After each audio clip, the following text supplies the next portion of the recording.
Hello, Dr. Shani. A very good evening and thank you for joining. We have Dr. Martin Roll here as well with us. And we'll be beginning in a couple of minutes.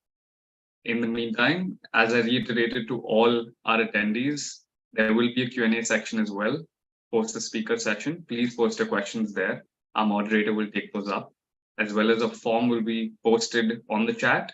Please ensure that you filled the form in order to receive your e-certificate, which will be mailed to you.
Welcome, Mr. Shahani. Hello.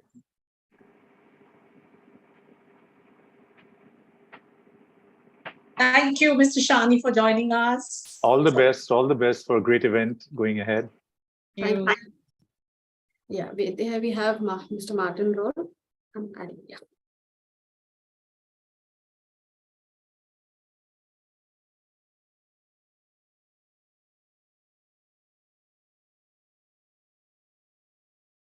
So as BC sir joins, we are good to go.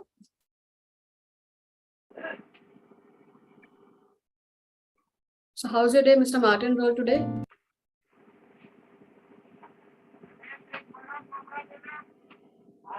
Please unmute yourself. Super nice. I'm in Copenhagen, so we're nice weather here, early springtime.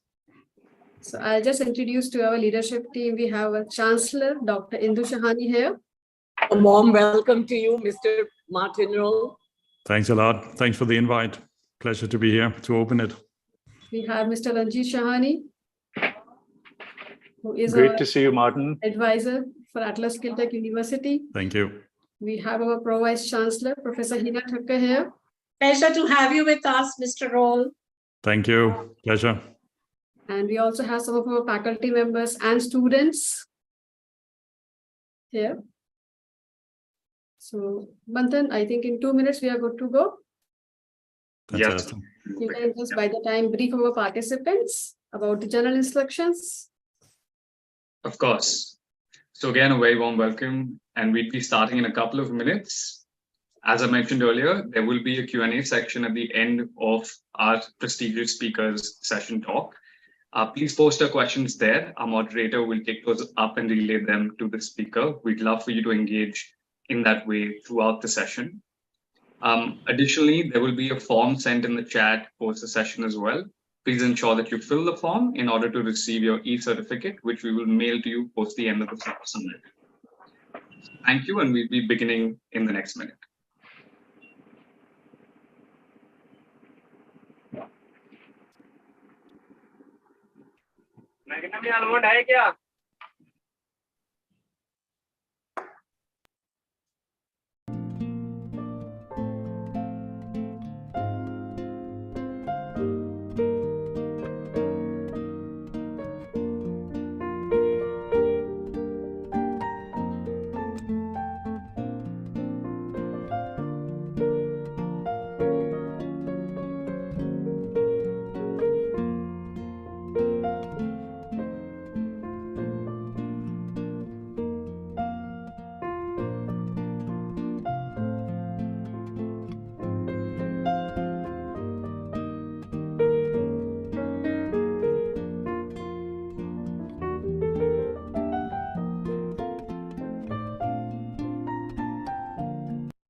Namaste and a very warm welcome to all of our delegates and colleagues from the academic fraternity across 60 countries to AAROHAN 2023, a global entrepreneurship and management summit.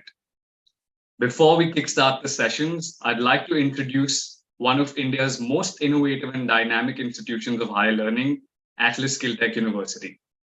Atlas is situated in the heart of India's financial capital, Mumbai. With a deep commitment to bridging the gap between academic learning and industry requirements, Atlas University is an institution dedicated to providing students with a transformative education. Our mission is to empower learners with 21st century skills and transdisciplinary knowledge so that they can excel in the industry 4.0 and beyond. Our vision is to create leaders of the future who are equipped with the skills of tomorrow. We aim to be a global leader in skill-based learning by providing high-quality education, cutting-edge research, and innovative solutions that meet the needs of the industry and society. Established in 2021 at the behest of the government of Maharashtra, Atlas is a shining example of the coming together of three leading and reputed institutions. Our School of Design and Innovation, Atlas ISD, in collaboration with the world-renowned Parsons School of Design, New York, offers a range of undergraduate design programs. From communication design to fashion luxury and strategic design, our students learn from the best and create a new standard of excellence. Our School of Management and Entrepreneurship, Atlas ISME, prepares students to take on the world of business with an entrepreneurial mindset. Our undergraduate and postgraduate programs in management offer specializations in finance, marketing, digital media and advertising, entrepreneurship and business analytics. With an experienced faculty, corporate and global connections, and state-of-the-art infrastructure, we provide our students with a phenomenal advantage. Our School of Technology, Atlas UGDX, is a new age academic institution that nurtures future-ready digital professionals. With an undergraduate program of BTech in computer science, artificial intelligence, and machine learning, our learners and researchers create digital solutions to real-world problems.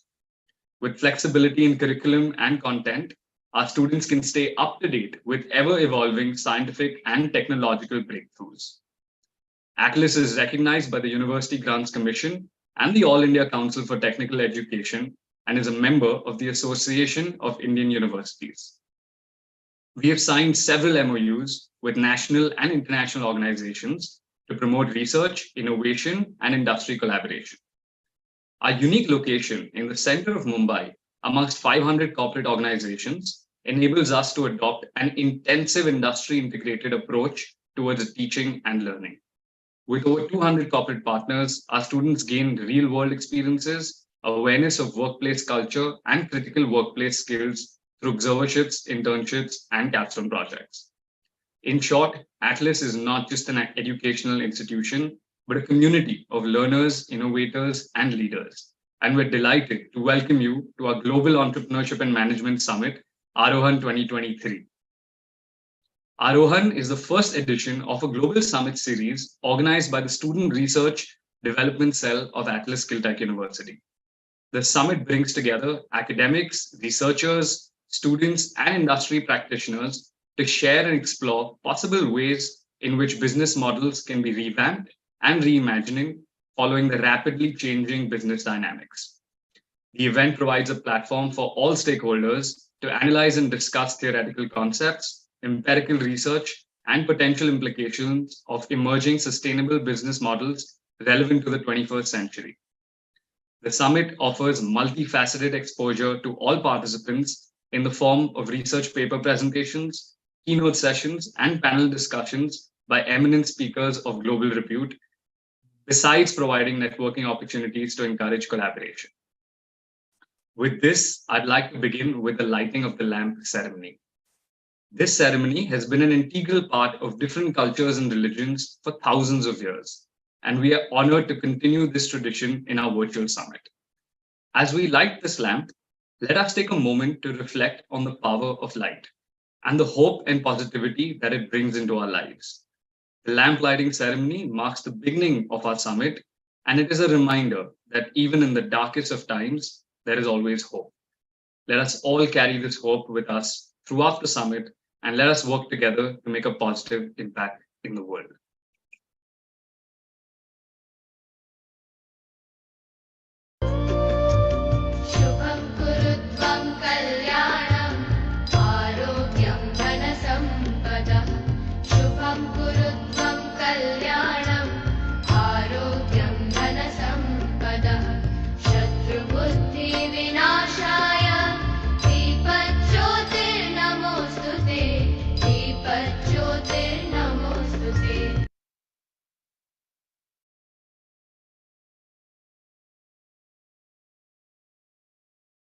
That was mesmerizing, wasn't it?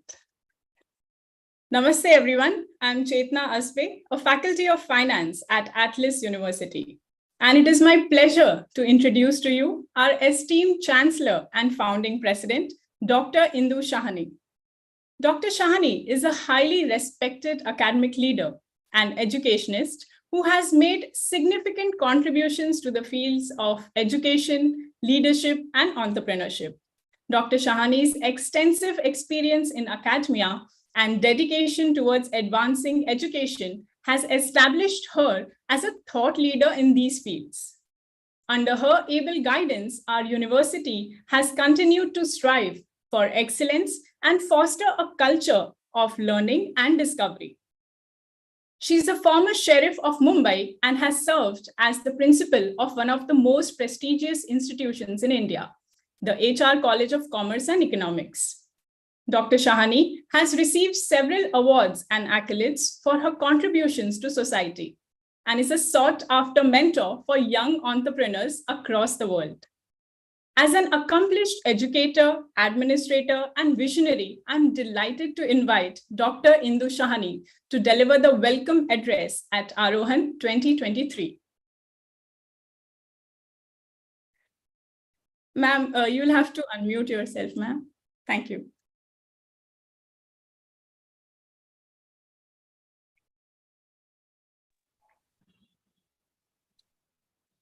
A warm welcome to all of you. And I'm so delighted to be here this evening at AAROHAN, and a warm welcome from the Atlas Skill Tech University. Dear distinguished guests, my faculty, students, fellow scholars, and of course, the young entrepreneurs, a warm welcome. It's indeed an honor for me to invite you all to the Global Entrepreneurship and Management Summit on Sustainable Ideas for Business in the New Normal.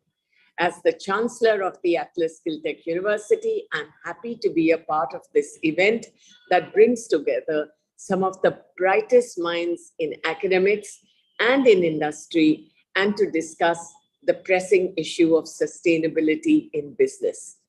It's a special moment in India, as India welcomes the G20 delegates. In India, we say Kutumbam, and we say welcome to all, because we are one big family. It's one earth, one family, and one future. On behalf of our first international summit, I would like to warmly say Vasudev Kutumbam Kam. So on behalf of this, I would say all the distinguished speakers from the G20 countries who are today a part of AAROHAN, a warm welcome. They are from the United States, Australia, France, Singapore, and India, and of course, many of the other participants who have come in from the G20 countries. So warm welcome to you all. As a part of this initiative, I also welcome our inaugural speaker. I'm so glad that he agreed to be our inaugural speaker, Mr. Martin Roll, the distinguished fellow from INSEAD, who'll be speaking on how to transform companies and build iconic global brands. The Union Cabinet paved the way for transformative reforms in higher education by launching the National Education Policy, NEP, popularly known as NEP, on 29th July 2020. As per the vision, the government is looking forward to making India a global knowledge superpower. And the Global Entrepreneurship and Management Summit, AAROHAN, is a way forward towards the implementation of the NEP 2020. No wonder that the Honorable Chairman of the UGC, of University Grants Commission, Dr. Jagadesh Kumar, sent us a personal note wishing this summit all the very best and hoping that he would be able to be here in future, either in person or virtually. We thank him for his best wishes. As we all know, we are living in an unprecedented times where the world is grappling with challenges like climate change, social inequality, and economic instability. As entrepreneurs and business leaders, we have a significant role to play in addressing these challenges and shaping the future of our planet. Sustainability has become an imperative for companies as well as for our planet. A decade ago, reducing environmental impact was merely a nice to have for organizations. Today, leaders face ever increasing pressure from employees, customers, and investors to act decisively on environmental issues. It's now a necessity, a must, as well as a genuine and enormous business opportunity. At Atlas Skilltech University, we believe that our students and our faculty from design, entrepreneurship, and innovation are key drivers of sustainable development. Our goal is to equip our students with the necessary skills and knowledge to create businesses that are not only profitable, but also environmentally and socially responsible. I'm confident that this summit will serve as a platform for meaningful discussions and inspire new ideas that will help us move towards a more sustainable future. I encourage everyone to engage in fruitful discussions, share their experiences and insights, and learn from each other. As the Chancellor of this esteemed institution, I'm proud of the hard work and dedication that has gone on quietly from our faculty, staff, and students, and have made this summit a reality. I would like to specially thank Dr. Varsha Agarwal, who has worked relentlessly over the last few months, supported by her student research development cell. I think all of us need to give her a round of applause. And once again, thank you all for joining us today. I wish you all a productive and fulfilling summit. Welcome again.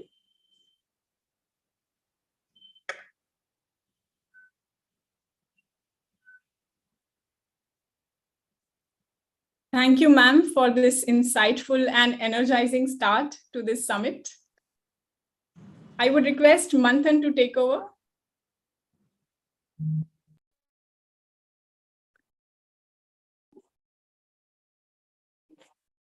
Thank you, ma'am. So it's my pleasure to introduce, as ma'am mentioned, our summit convener, Dr. Varsha Agarwal. As the convener of the summit, Dr. Agarwal has worked tirelessly to bring together some of the most respected experts and thought leaders in the field, all of whom share a common goal: to make a positive impact in society. So without further ado, I would like to invite Dr. Agarwal to share an overview of the summit, highlighting the key themes and ideas that will be explored through the days. Thank you so much, Manthan. As Colin Powell said, a dream does not become reality through magic. It takes sweat, determination, and hard work. The day has come after putting more than 6 months of time, 800 hours of hard work, 80 students, 25 faculty and admin team members, and so much more. Welcome to the Global Entrepreneurship and Management Summit, AAROHAN 2023, organized by the Student Research and Development Cell of Atlas Skill Tech University, Mumbai, India. We have participants from more than 60 countries and have representation from all 7 continents. The summit offers 4 tracks: finance, marketing, general management, and human resource for research paper presentations. We have received 255 papers in total, and out of which we have selected 165 papers for presentation and publications. The summit holds 1 international panel discussion, 7 keynote sessions, 1 workshop, followed by 165 paper presentations, along with conferring prizes for best research papers in different categories. For motivational purpose, the best papers are going to be awarded with cash prizes and ISBN book publication. To add to our event, we have several sessions by eminent personalities of international repute from various industries, academia, and diverse walks of life, being our esteemed speakers, such as Mr. Martin Roll, who is here with us, who is the global thought leader on strategy, transformation, and leadership, senior advisor, and best-selling author. Mr. Sunil Tulsiani, who is the founder for Private Investment Club, Michael Goldberg, who is the executive director for Wheel Institute of Entrepreneurship, Case Western Reserve University, USA. We'll also have Dr. AAROHAN, who is the professor emeritus, Babson College, USA. Dr. Rishikesha Krishnan, who is the director for IIM Bangalore. Dr. David Acker, who is father of modern branding. And finally, we will also have Dr. Philip Kotler, who is the father of modern marketing, to mention a few. Once again, I would like to thank all our keynote speakers, advisors, panelists, presenters, and participants for their immense support and presence in this summit. Over to Manthan. Thank you, ma'am. The moment all of us are waiting for is here. It is my pleasure to invite our strongest pillar of support at Atlas, our Pro-Vice Chancellor, Professor Hina Thakkar, to introduce our inaugural speaker, Mr. Martin Roll. Thank you, Manthan. It's an absolute honor and a privilege to introduce a legend, Mr. Martin Roll, who's an experienced global business strategist, senior advisor to Fortune 500 companies, Asian firms, family-owned businesses, and family offices. He advises clients on strategy, transformation, leadership, and family business topics. Mr. Roll is the CEO of Martin Roll Company with more than 25 years of board and C-suite counseling experience. He's an advisor to several global boards and prominent business families, and is a mentor for next generation leaders in business families, startups, and high growth companies. He has been a senior advisor to McKinsey & Company. Mr. Roll is a highly accomplished keynote speaker at global conferences, an experienced conference moderator, and executive workshop facilitator. He's a distinguished fellow and entrepreneur in residence at INSEAD, the Business School of the World. He is the author of the global bestseller, Asian Brand Strategy, and the co-author of The Future of Branding. 2 more of his books are in the pipeline and soon to be released, one on family business strategy and the other on family office strategy. Mr. Martin Roll has lived in Asia for 2 decades and serves clients on all continents. Mr. Roll, we at Atlas Skilltech University consider ourselves extremely fortunate to have you grace our summit with your presence. May I please request you to address the very eager audience. Thank you. Fantastic. Thank you very much. While I'm just uploading the slides here, we should be up and going here. I think you can all see it, right? Yes. Fantastic. First and foremost, I'm very delighted, honored to be here today to be the opening inaugural speaker of the Atlas Entrepreneurship Summit. And most of all, it is fantastic to see all of you. I wish we could put everyone in the room so we could have this face-to-face, but I think nevertheless, like a virtual summit would do most of the job anyway. So I'm very, very excited to be here.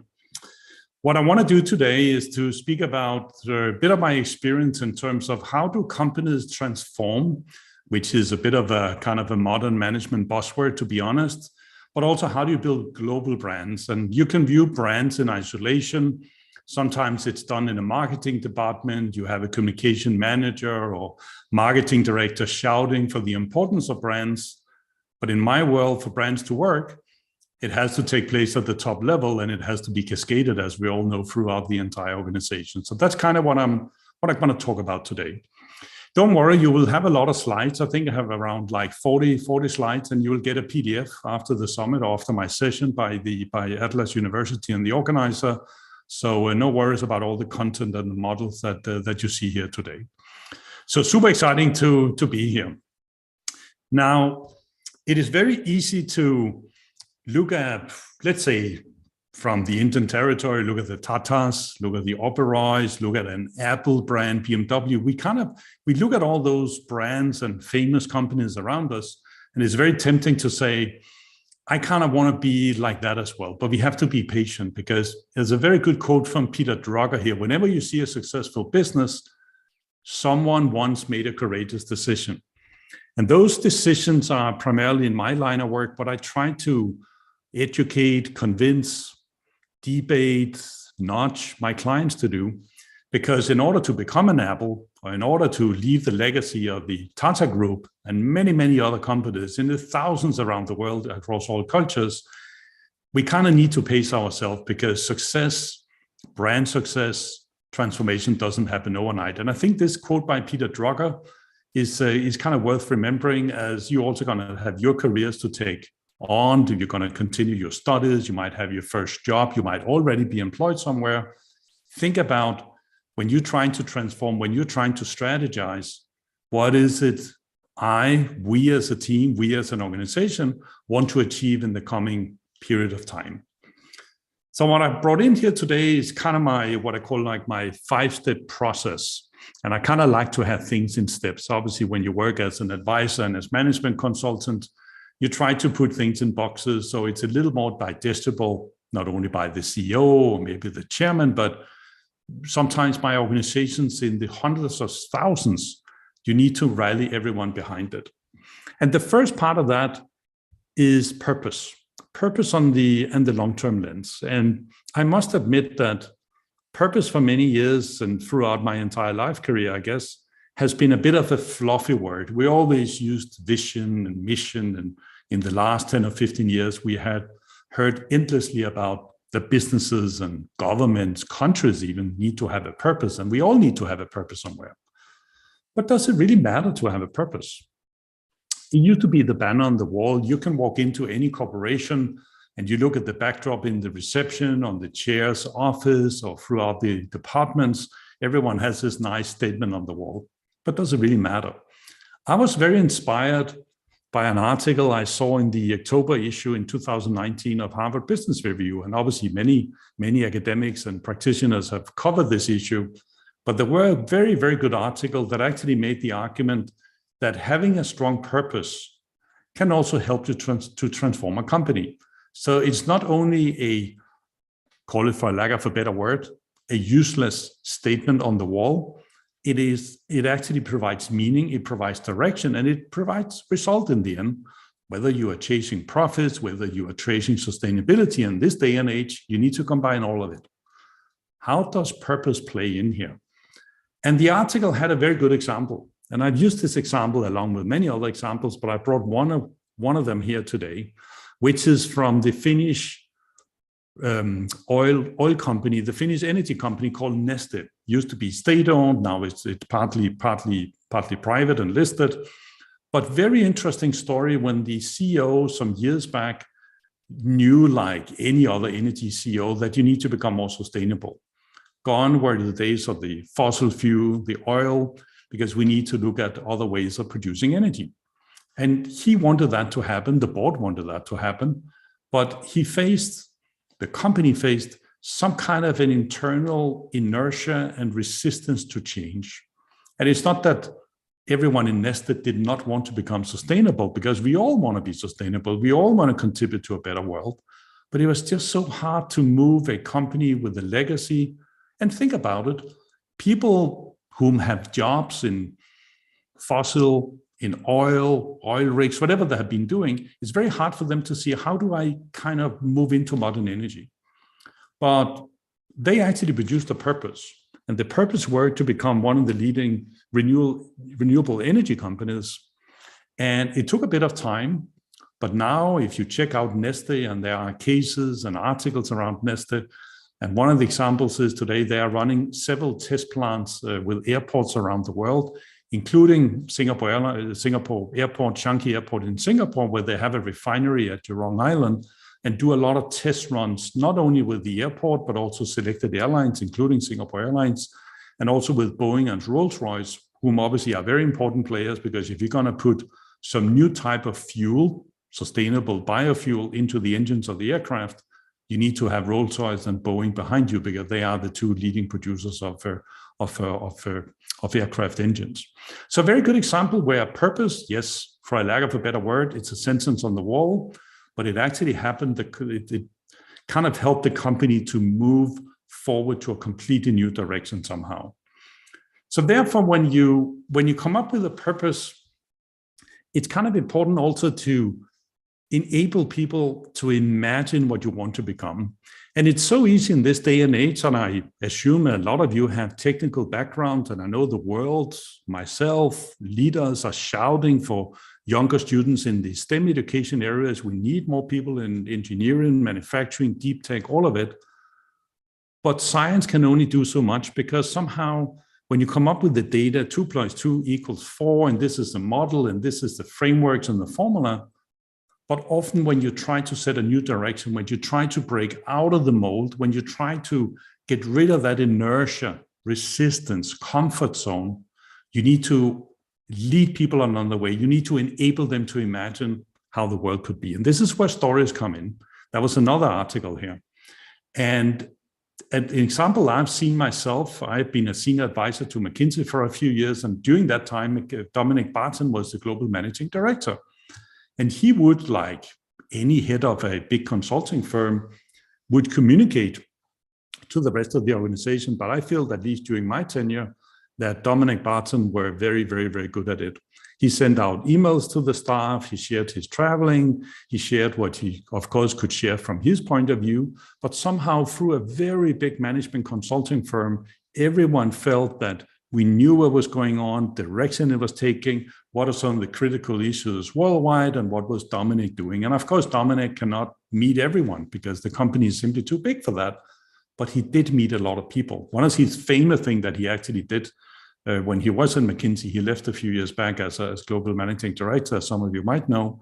He would take on an early morning when he came to any of the offices, and he went to a lot of offices, even on a weekly basis around the world. He would take the youngest business analyst for a run because he's a very good runner, and they will have an early morning run, they will have breakfast, and then Dom and the rest of the team will get off to work. Think what that does to an organization. What does it do to young people like yourself? What does it do to the far corners of the organization? It does a lot because you're bringing the story out. You're bringing the direction from himself or herself because they are in action and trying to bring that purpose and the long-term vision out there. So for all companies to transform, it is really about being bold. It's about telling where we are heading. And sometimes it has to go a little beyond the comfort zone.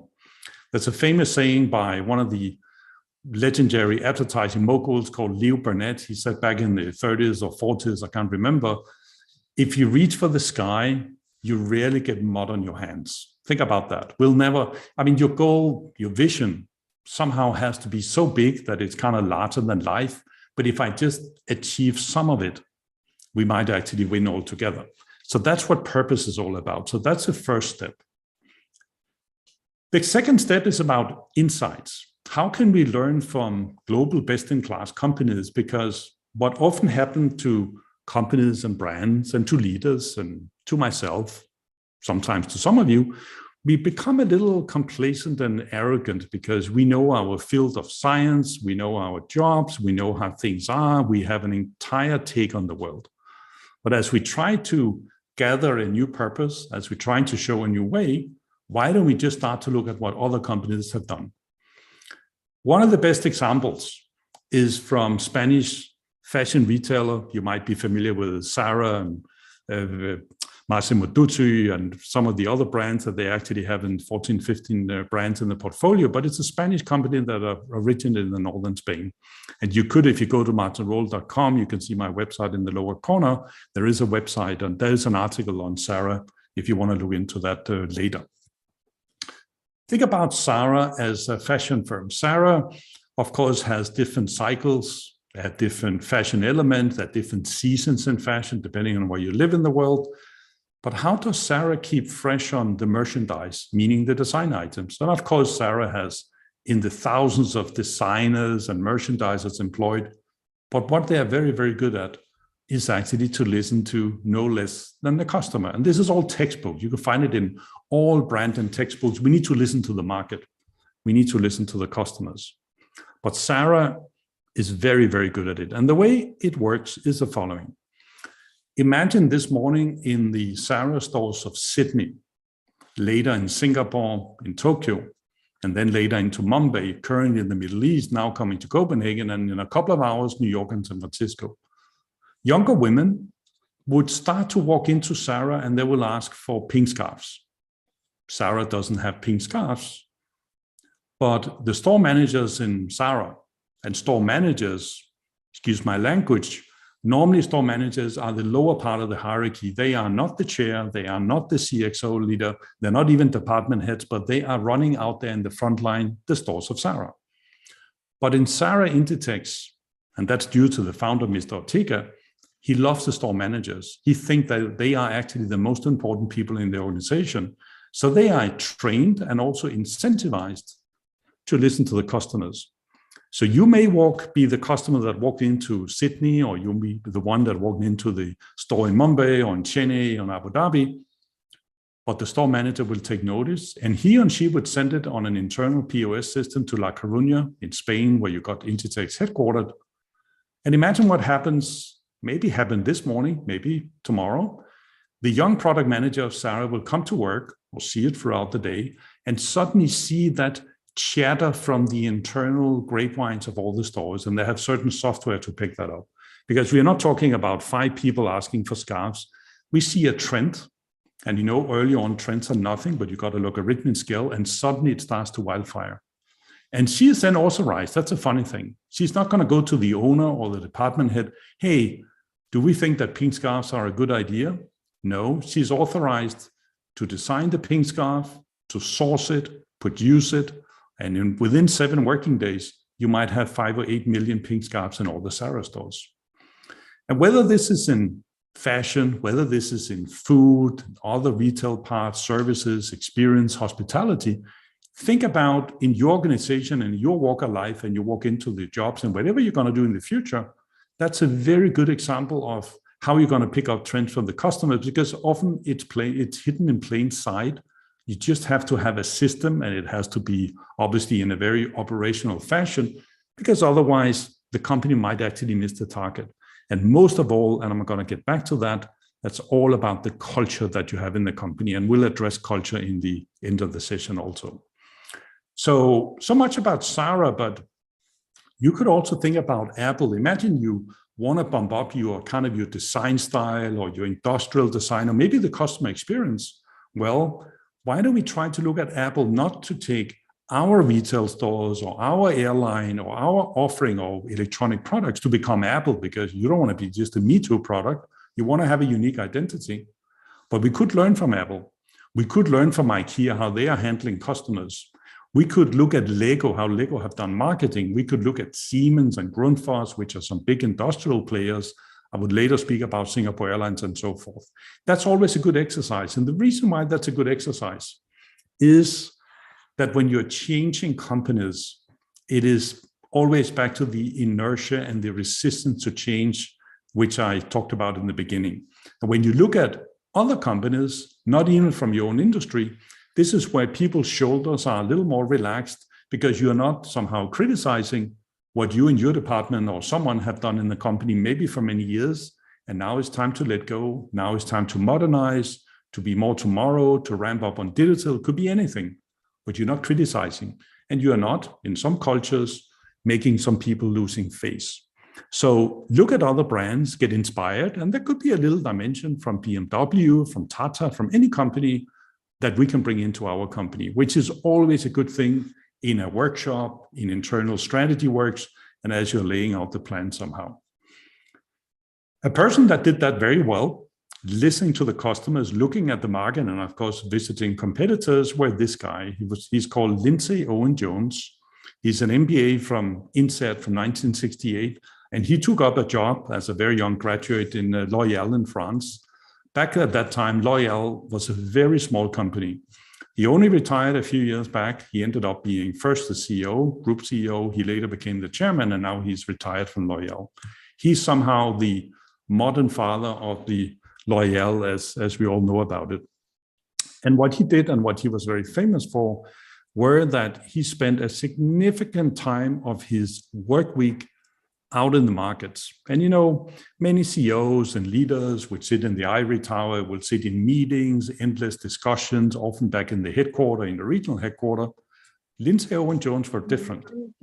He traveled 2 to 3 days a week to all corners of the world, visiting women in the houses in China, hairdressers in London. He would speak to stylists in Hollywood to simply get an idea about fashion, in terms of hair, in terms of styles, whatever you treated, what is needed, to simply hear from the front line, whether you're a professional hairstylist or whether you're simply just a customer somewhere, to see for himself, along with his team, because he was seconded by several people, to simply get an idea, including visiting competing brands, of course, and watching all the supermarket shelves, to simply make sure that L'Oréal, from the first line of leadership, were very much in tune with the market. And it's easy to say, and it's easy to comprehend the example, but believe me, when you are like a top leader like Lindsay Owen Jones, it takes courage, but it also takes a lot of determination not to do it for a week, not to do it for a month, not for a year, but to do it for a lifetime. So I must give it, this is a very good example of how you can actually move things forward that way. So now when we have a purpose and we know where we are heading, we have the insights, we got some inspiration from Apple, Singapore Airlines, other brands, some of our local brands, maybe our key competitors. It's kind of time to strategize. And strategize and strategy are this kind of golden word, because How do we find out what we're going to stand for? And I think the most important thing here is to be agile, but also to be very lean. And why is that? When I grew up and took my education, the typical horizon of a strategy were 5 to 10 years, sometimes longer. I think if you know what is happening for the next quarter, you are very, very good. Fast, became very digitalized. We have a couple of geopolitical crises as of now. So the world is just very, very dynamic. Does it mean we're going to come to a full stop? No. Does it mean we're going to move kind of full step forward? Probably. But we're going to find a solution somewhere in between where we are kind of able to become what we want to become, but at the same time ready to adjust as we go along. Because we need to kind of follow our purpose, but at the same time, we also need to be smart enough to maybe deviate a bit along the way, because there will be roadblocks, particularly in the current environment. So how do we do that? First of all, when it comes to strategy, you need to be irreplaceable. You need to stand for something. You cannot stand for everything for everyone, but you need to stand for something distinct, which is very much you as a brand and as a company.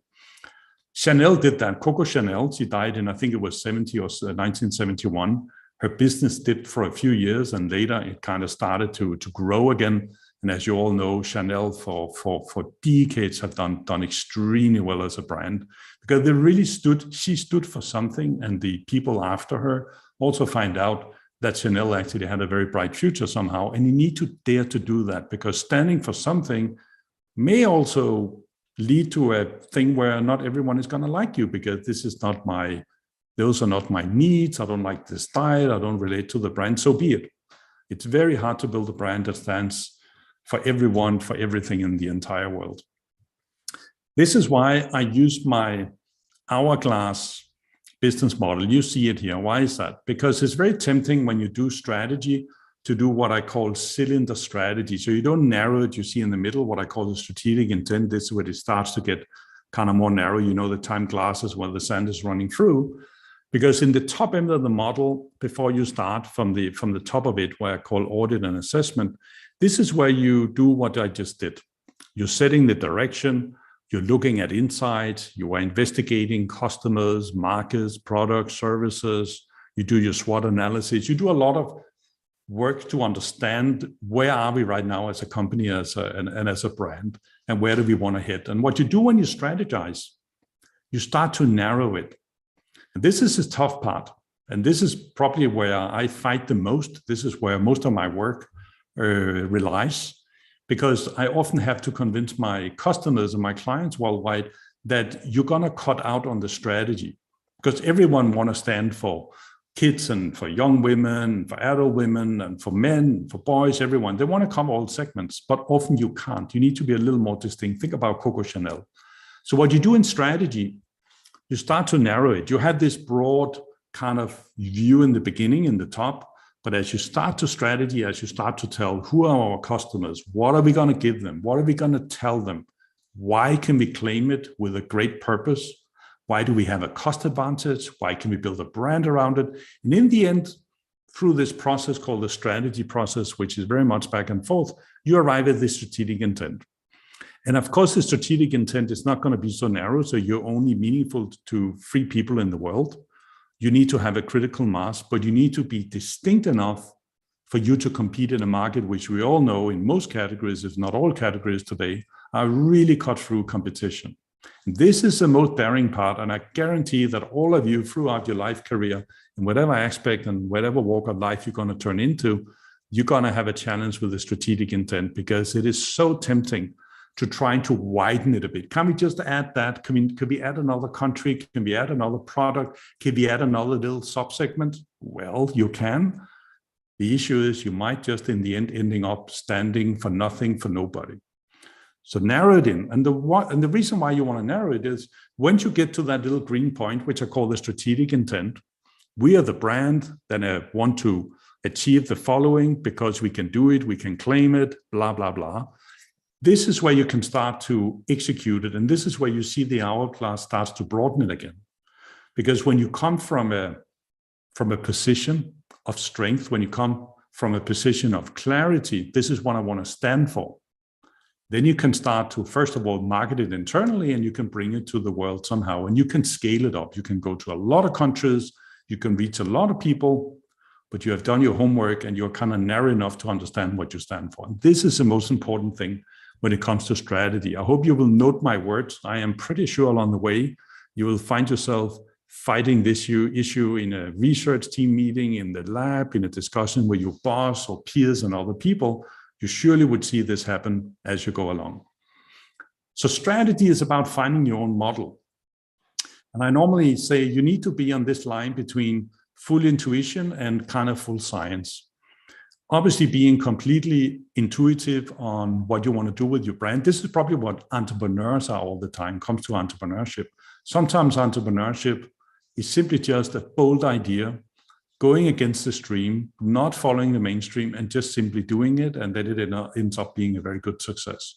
Sometimes, of course, we need to rely on science, and you somehow need to move along this line to find out what you truly want to stand for. Think about a guy like Steve Jobs. Steve Jobs is notoriously known for not believing in market research. I have had people that worked very close to him, and they kind of, first of all, they actually met him on several occasions, which in itself was fantastic, but they also somehow feared it a little bit. Why? Because they actually did run market research, for example, in Asia. They asked different segments, different channels, the markets. Of course, they got an idea what Apple stood for and maybe what customers wanted from Apple tomorrow. Steve Jobs did not believe in that. Steve Jobs did not believe that you can ask boys and girls, men and women in this world, okay, this is what you get from Apple today, but what do you want to have from Apple tomorrow? Because as he often said, well, people want to have moon rockets and cars and all sorts of things. They want to have an Apple supermarket. This is not necessarily what Apple is all about. Secondly, they may not even tell us that they, back in time, wanted an iPod, that they wanted an iPhone, because Apple was not about iPhones in the beginning. It was a computer brand. So somehow you're going to kind of marry intuition with a bit of science and find your model as you go along here. And of course, if you get too boxed into science, numbers are great. I love data. I work with data every hour of my life.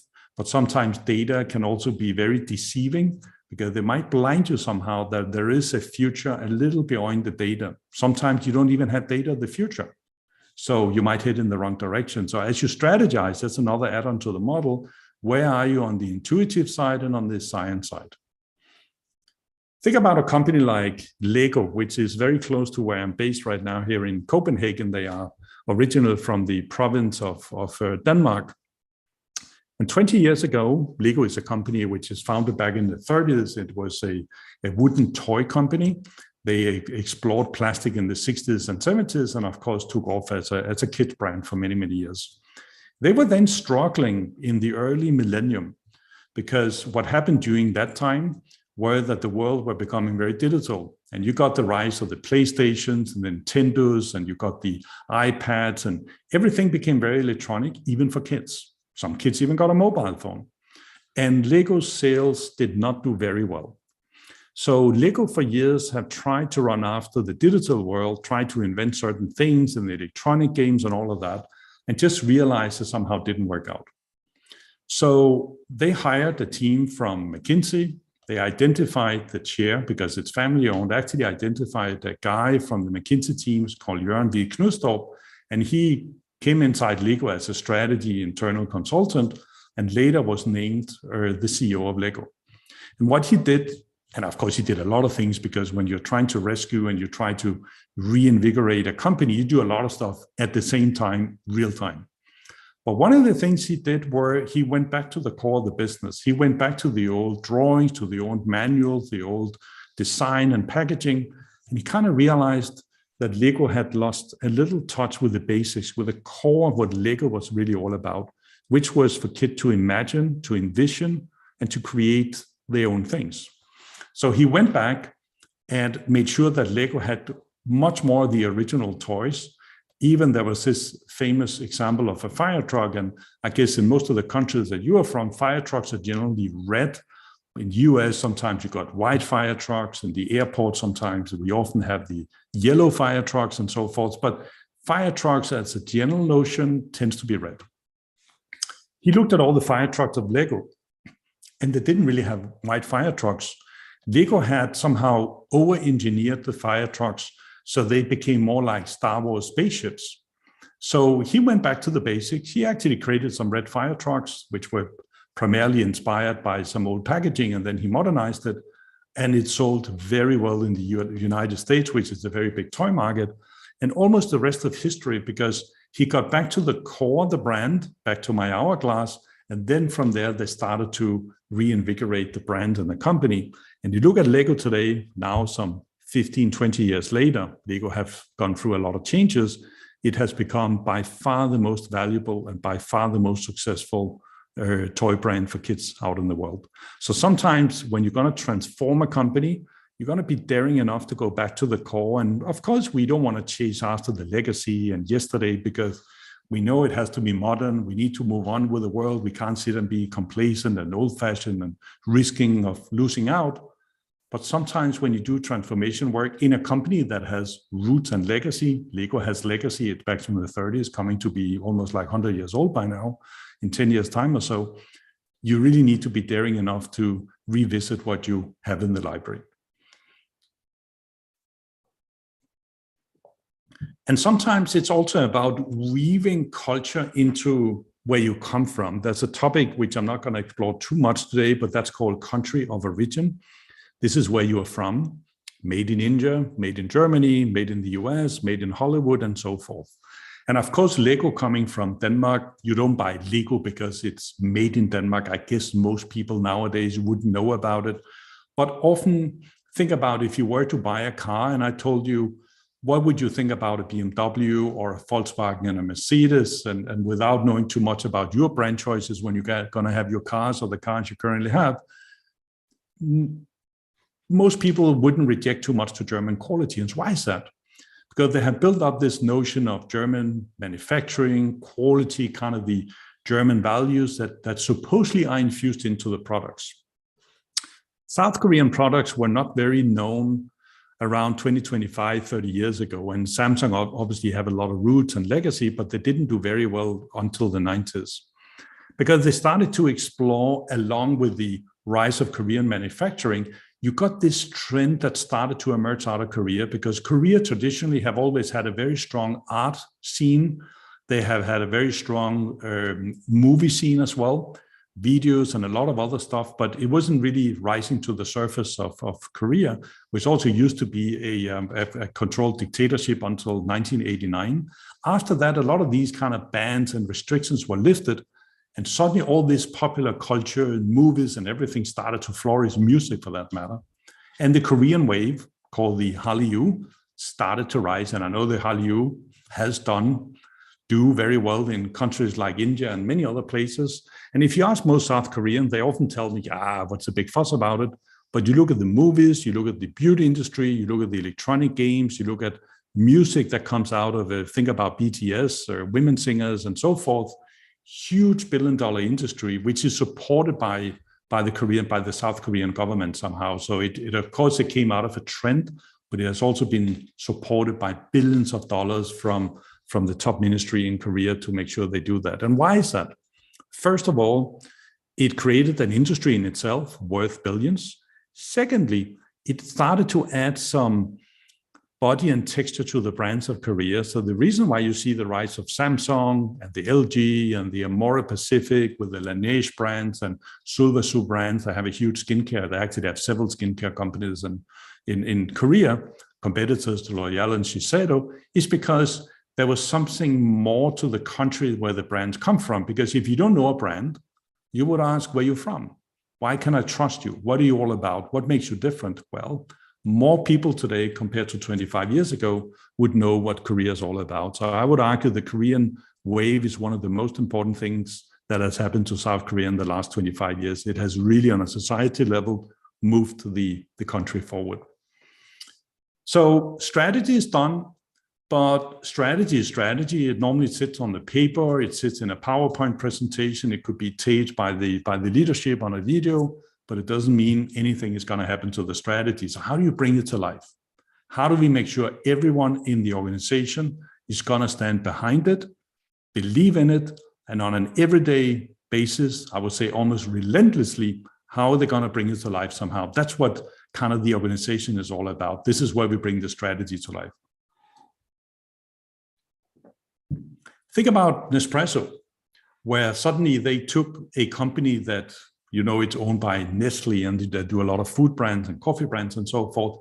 How would they change the organization to get behind suddenly becoming Nespresso, where you move the coffee out of the supermarket into cafes, into private homes? It almost became a competitor to the cafe and the restaurant category and the hospitality category, because you really built a new organization because it wasn't part of the main organization. And you built that identity, you built that strategy that we talked about, and you made sure you built simply a new organizational culture in Nespresso, which was separate, in order to bring that to life.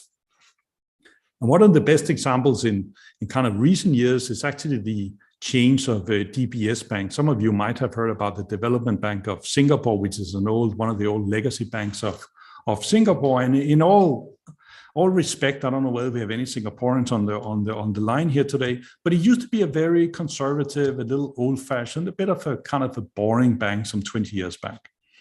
But the majority owner of Temasek of DBS, called Temasek, which is one of the two Singapore sovereign funds, who are the majority owner of DBS Bank, decided to change because finance were changing. The bank world, the finance world, fintech, everything was starting to move in the early millennium, and they wanted to change DBS. So they hired this guy, Gupta. He came in, and he has, over the span of his lifetime as a CEO, done a fantastic job because he has completely digitalized DBS. He went out for the insights, he strategized, and he's changing the organization and really trying to get the organization to understand, if you are a bank, we're not like yesterday. We're going to have tomorrow's products, and we're going to come out in a completely different shape as we used to be. And of course, this has taken a lot of time because changing a bank takes a long time, in particular when you have a very conservative and a very ingrained culture. But you look at DBS today, and you look at him, for example, he's been celebrated on several occasions of really being a kind of a turnaround artist, and really he has taken kind of a very conservative organization and really modernized that in many ways. And that is very complicated in banking. You're probably following what is happening sadly right now with some of the banks in the US and Credit Suisse and all that. It is a very complex industry to be in. It's not that easy compared to other industries, but Gupta has done a very good job. So if you ever get the chance, try to study the turnaround of DBS. It's quite fascinating. So when you build your organization, you're going to think about all the people that you have around you. And this is where leadership have to get teams right, because of course you're a leader, but you also need a human capital steward. You need facilitators, you need critics, you need strategists, you need gardeners. You need a compilation of different type of people, almost like archetypes, and people can play different roles throughout. But you need to make sure when you look at the organization that you have the different almost archetypes in the organization, because some people are very good at teamwork, some people are very good at chewing on the data, some people are very good at envisioning, but diversity in the end is really what's going to get things going. And you might also suddenly get from people that you wouldn't think have a solution to the future, that they actually have very good ideas here. So putting the organization together and almost uprooting it a bit is very critical when you transform a brand. This is where you're going to think about how we structure the brand in the world in the end, in terms of how shareholders structured, how we have the governance of the board of directors, management, and all that. And what you see in the bottom, do we need to have a functional organization? Do we need to have a much more division-based, matrix-based, network-based, and all that? And that can change over time. And there's no golden solution to that. But as you build your transformation and your new identity as a company, you're going to look very careful at that. So that also works very well. What I often tell a lot of legacy brands is to look at, and you might have heard about Melanie Perkins that built Canva. Some of you might have used Canva. I use Canva for a lot of my stuff. Fantastic company built out of Australia. And often when you look at how you transform a company, I often tell clients, why didn't you just look at some of those successful, well, I wouldn't relate to her as a startup. She's probably more a scale up or already a unicorn. Couple of times over, done very, very good, done very well. Think about how Canva, in a very short period of time, have scaled, and they have scaled through different types of organization, They have evolved on the values. They have developed more solutions, taken on more people, become global. So if you're going to do the same thing, look at what the startups and the scalers have done. There's a lot of learnings from entrepreneurship, even for some of the big legacy brands as you go through that. And then in the end, it's all about people and culture. So you structure your organization, but in the end, it's all about the people around us. These are people that are going to bring the brand to life.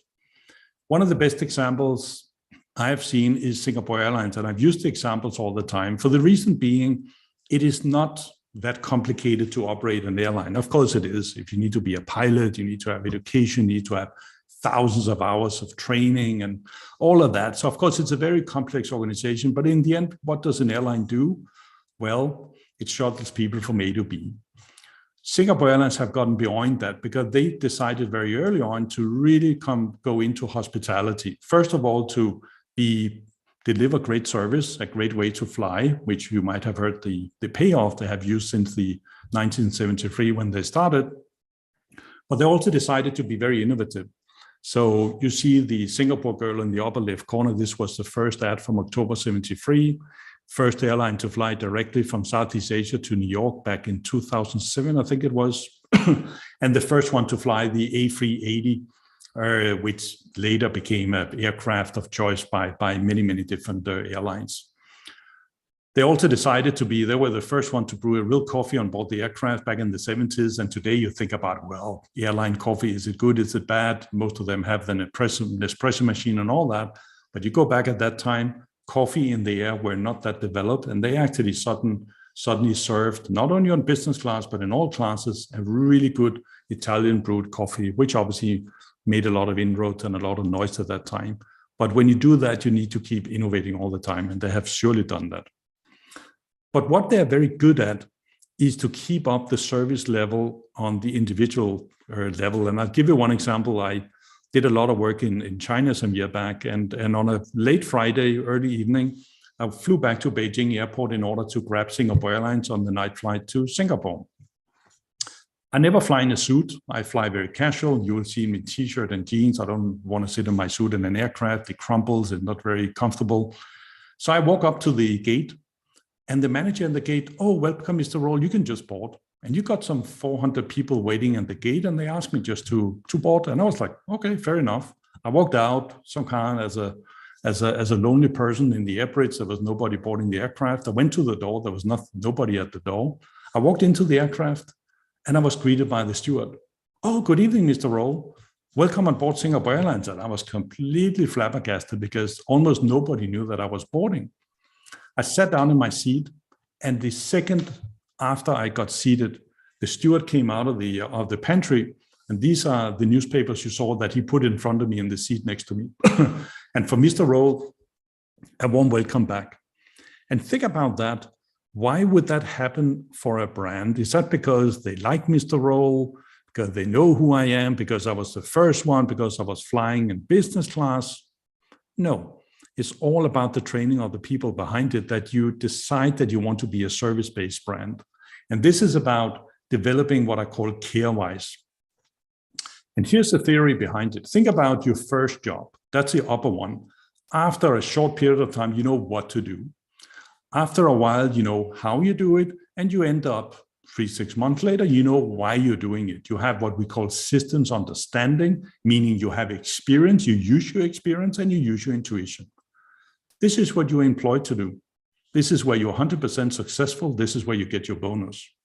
But what Singapore Airlines do and what great brands are doing, they go a step further in their training. They don't ask you to be a KY. You cannot ask anyone to be a KY. People decide to be a KY. They simply just branch out of the comfort zone and they start to act on the spot, exactly like the steward. Because I did check with Singapore Airlines, it's not part of the manual. A lonely business class customer walks in on a Friday, please give him or her a newspaper. It's not part of the manual, but that person decided on the spot to do that. And of course, it made a lot of impact because I felt very good about it. You really felt welcome on that evening flight. So that is what we call self-motivated creativity, meaning you're not only successful, 100% successful as a steward, but you also outperform. And this is what you want in your organization, because if you have that purpose, clear purpose, You learn from the others, you got your strategy, you got your organization and your structure in place. Well, you got everything in place for the people to step up in your organization and also become care-wise. And you don't try to make everyone a care-wise organization. I think if you just have 5 or 10% care-wise in an organization, you get very, very far on it. So it's all about building care-wise in a modern organization. You can read my article on my site, martinroll.com. There's a long Singapore Airlines article. It might inspire some of you, a bit of the tricks behind it. And what you see here are some pictures from the training academy, which lies in a big facility just outside the Singapore airport, where they obviously take all the cabin crew, technical managers, and a lot of the pilot training, which is mandatory on a very regular level. So these are my kind of 5 steps, and no worries, as I told you, this is very lengthy. Don't even try to read it. I guess you can't on a YouTube or a Zoom call, but you will get the PDF afterwards. The 5 steps and a bit of kind of insights and details into how you transform a company and how you actually build a brand some way. So it's all about starting with the leadership and obviously getting the organization to do it, but also it's a look back maybe for another discussion. How do you get the board and the stakeholders involved? Because often transforming and building a brand comes with uses of resources and it has to be approved somewhere. And that's often going to be on a kind of on a board level. So what you need to build in a company, you need to build this kind of seamless exchange between the day-to-day organization, could be the cabin crew, it could be the store manager and Sarah, but also the leadership and of course on the ownership level, people that are gonna assign you the budget and kind of give you the authorization to really move maybe sometimes in a new organization, in a new direction. One guy who's very good at that is Bernard Arnault, the builder of LVMH. And what you probably see right now, there's a succession going on in LVMH in the coming years. It's going to be decided who of his kids are going to be the person in charge. But he, like Lindsay Owen Jones, has done the same thing. He built a company from very small in a very complex industry where you're going to be at the top. You're going to be at the very best if you work in luxury.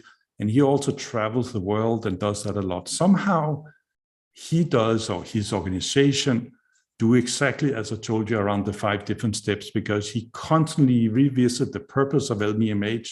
He runs insights because if you're in luxury, you need to know what the market is doing and you need to be a market setter as well.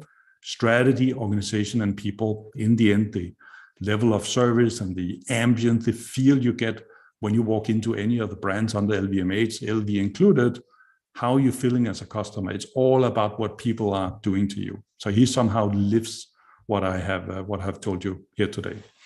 So if you want to do all of this, I'll encourage you to, first of all, to do it, but also to be what I say all the time, be daring, be bold, and be different. Because if you want to change, if you want to stand for something different, it is not necessarily about following the crowd. It is really about being daring enough to somehow thrive outside the comfort zone. And this is not about encouraging anyone to be discomfort, but just to feel kind of that sense that in order to really stand for something, we need to break the mold. We need to go in a slightly different direction. And these are the steps that I've given you to somehow doing that when you move in that way. So to sum it up, you can get that afterwards with the PDF. I'll encourage you to visit my site. You can actually download, if you go under Asian Brand Strategy on the books, you can actually download a chapter from the book. It could encourage you a little more, gives you the kind of the insights behind the brands and brand building in Asia, could encourage you to do that.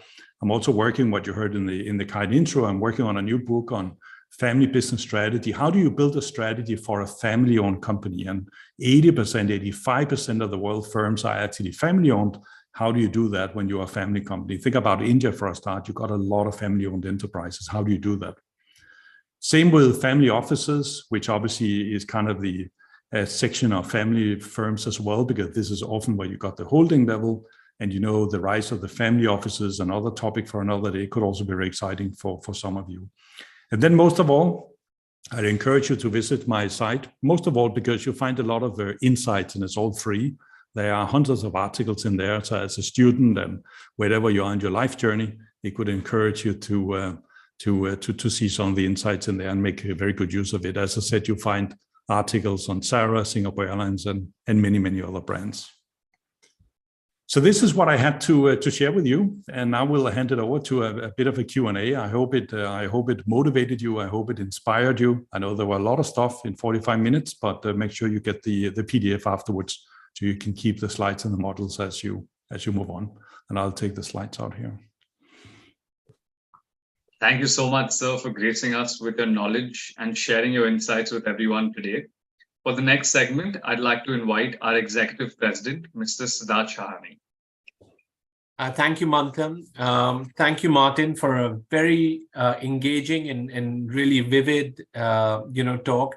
4 things that really stuck with me throughout the talk was obviously, I loved it when you talked about leadership as a balance between art and science. I think very often when we're chasing targets, we forget, I would say, the human and the magic component of that, especially the Lego story, going back to the core. I think many of us have grown up with Lego and, are seeing its resurgence very strongly due to its innovation, but again, focused on its core. And I think the whole part about culture, right? And culture being the strongest currency for a brand, and that linked to training. So I think that was very, very artfully put. So thank you for that. I think it's been absolutely riveting for all our participants. I've been inundated with questions both on my personal chat as well as the conference chat, and I'm gonna pick up with one of the questions where, of course, we live in times, especially in India, where we're dominated by young entrepreneurs. And we're really looking at branding, which costs, significant amounts of time, money, and lineage. How could some of these young entrepreneurs disrupt, the age-old ethos of branding and really, have a light touch approach that can help them leapfrog? That's the first question to you, Martin. Yeah, very good question. I think we often think about branding being like $1 billion exercise. These are for the Microsoft and the McDonald's and the Cokes of the world. And it might be true when you are very established as a, let's say, a consumer brand or any B2B brand for that matter. But I think often entrepreneurs need to make sure, first of all, that your solution is easy to understand. That's also why you have a reason for being. Make sure, back to my point, make sure you declutter what you're all about. Sometimes when you have an engineering background or you're trying to solve something very complicated, I know, make sure you boil it down to almost Apple simplicity. And Apple has a very simple property. Look at the Apple Store, look at the Apple product, just as an example. It's very simple. So first of all, be simple, be easy to understand. Secondly, make sure you create partnerships for channels, for media, for maybe some early adopters. Sometimes that starts at home, sometimes that starts at school, sometimes it starts in the village, in the city, and next door, and then you scale from there. But the most important thing, think about 15 years ago when I wrote my book, there was no internet, there was no Facebook and LinkedIn. So you couldn't use the digital, there was still press releases and you need to get coverage in corporate media. Today, as an entrepreneur, a team of entrepreneurs, you can get on social media and you can build a brand overnight across, it's borderless, it's timeless everywhere. I think storytelling is probably one of the most undervalued issues for entrepreneurs today. It doesn't cost you in the beginning anything to be on Facebook. LinkedIn is free for now. You can, and Instagram, of course, if you want to be more visual, has a lot of way to go. And it doesn't cost you anything until you become an organization where you can start to carry those budgets for institutionalizing it a little more. I would say storytelling, I think, is still a bit of a secret to bring your stuff out. No, that's very simply put. And I think sometimes we forget the power of storytelling, but really all of us, especially young entrepreneurs, are obviously inspired by something. And that story to come out itself is so impressive. And also think about it, on my LinkedIn today, I actually wrote a post this morning, which I called, "Are you a silent observer?" Because obviously a lot of people follow my post and there are many other content creators, great stories and insights, personal reflections out there. But for most people, it's very daring and it can be a little discomfortable to stand out and suddenly voice yourself. And think about one thing, people don't follow companies, people follow people. So when you build a brand, you follow the entrepreneur. In the early years, people follow Steve Jobs. Later, you follow his brand because he became a brand. So in the beginning, you got to stand up and be a little more public, which for a certain trait of the entrepreneur is not something they're very, very used to. Yeah. it can be uncomfortable at times, right? If you're especially if you're the techie or you're someone who's so close to product, how do you go out there and convince the world? But we've talked about brand, we've talked about marketing.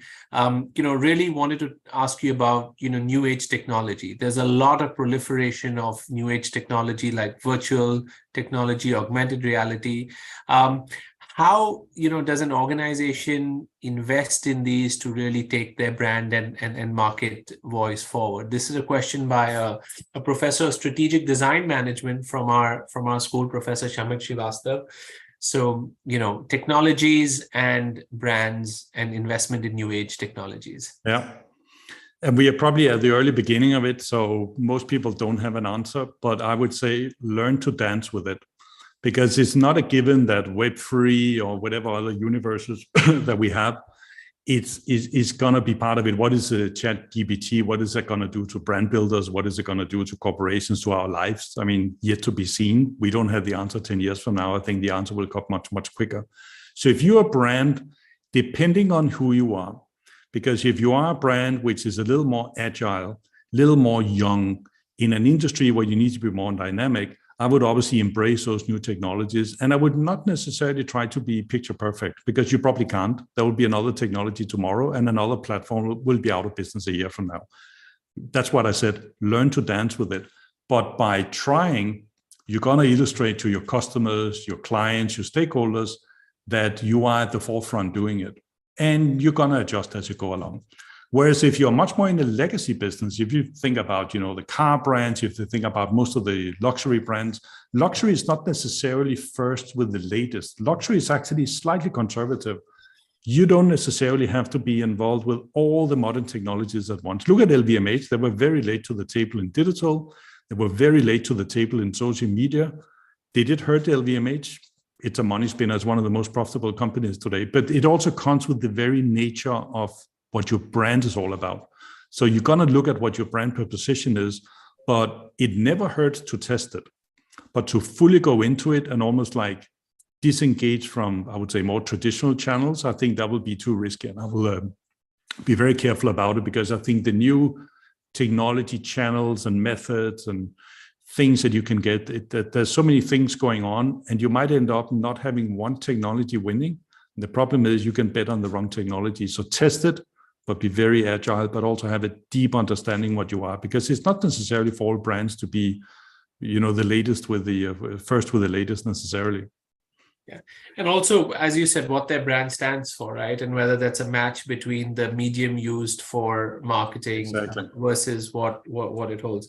But coming to a slightly more complicated, well, not complicated, but a slightly more focused issue that we have this evening, which is family business. I know you touched upon it right towards the end of your talk. But of course, India is a country of SMEs and family enterprises, and really before we had the unicorns, you had the family cons. So a lot of questions around that. We have deep legacies as families, and as the younger generation, we want to break free from what the previous generation has stood for. How do we balance the risk of disassociating a brand that has stood for something versus what we believe new age consumers want to believe in? So how does one take that call, and what would she keep in mind while doing that? Yeah. Very, very good question. Obviously, when it comes to families are by nature conservative. That's a very construct. So there's a conservative trait to family, and we should not try to disband that. I don't think you can, and you shouldn't.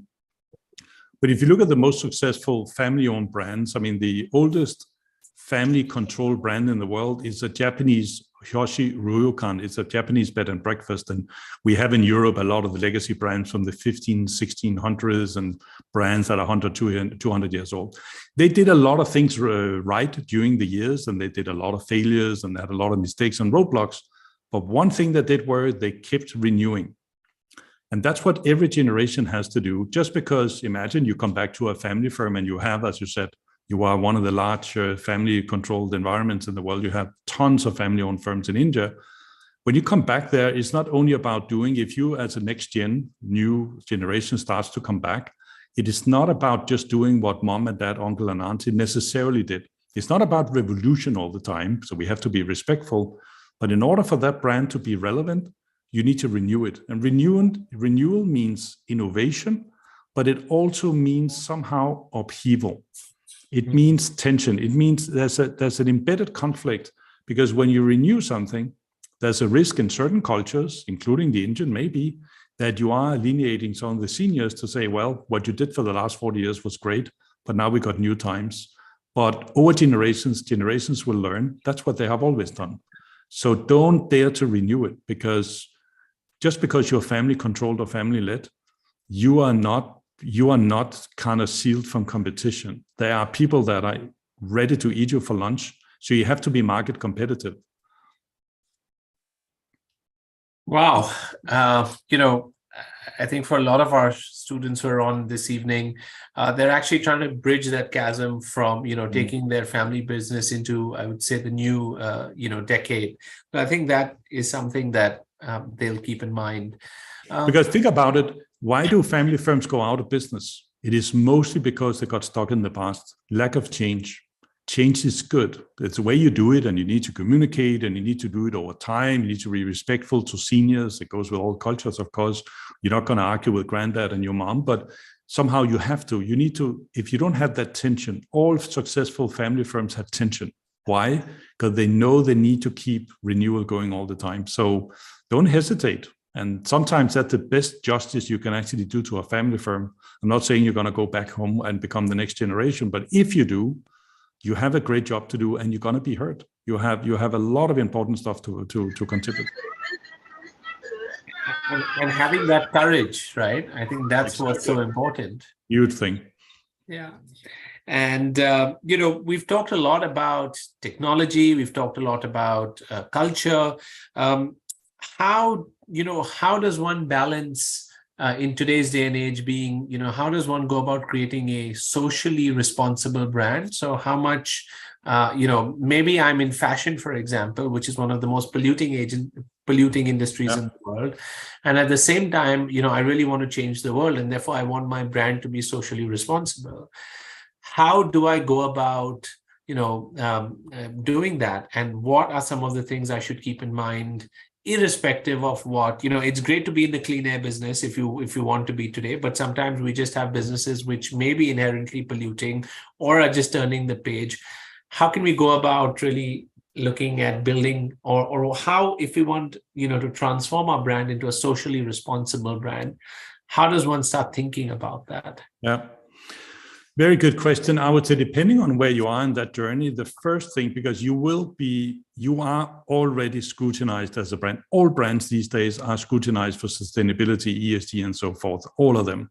So the first thing you should do, it's almost like you need to have a doorstep press conference, but you need to go out, face the stakeholders and said, we are now going into that. We are not perfect, but we are trying harder, and we will do it. So first of all, buy time, because most legacy industries, all industries for that matter, think about Neste, the renewable fuel. It takes time. So first of all, tell people we are on it. We are on the journey. Secondly, employ resources, because there are actually today, most people do not know the Neste story. There are a lot of good sustainable solutions these days, circular economy, recycling of clothing, even for Sarah, because it's obviously a big issue for Sarah, because it is, as you said, very polluting with fashion. So there are a lot of good technologies today. And you also need to make sure it becomes part of your strategy. Sustainability used to be like a department somewhere hidden in the organization. You're going to elevate it to the C-suite for that to happen, because in order for change to happen, I discussed that today, there are a lot of inertia in the company for that to happen. And then I will work with a lot of partners. There are a lot of industry associations and so forth. It's almost like in all industries, we haven't arrived yet. We are not fully completed. But if you look at most industries, there's so much happening when it comes to sustainability. And don't think all the time that you're going to buy it or source it or find it from somewhere else. Sometimes you are the solution, because sometimes you do something in your supply chain, or you do the way you heat your warehouse, or you're using windmills, or whatever you do.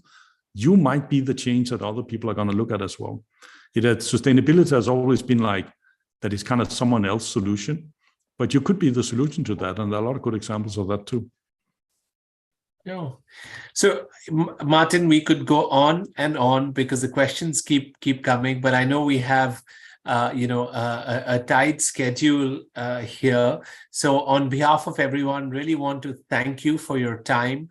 I think your invaluable insights will go a long way, not only to the entrepreneurs who were here this evening, but also to our faculty and students. If I can call upon Manthan, I know there's Martin, a small surprise for you. We know it was your birthday earlier this week. So on behalf of all of us, a very happy birthday. And I believe there's a small AV that the team has made that they'd like to share with everyone to share their joy in your birthday. So Martin, thank you so much. And Manthan, over to you. Thank you, sir. And thank you, Martin, again. Can we please have the video for sir?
Super nice. Thanks a lot. Thanks. Thank you, everyone. Thank you so much. Thank you.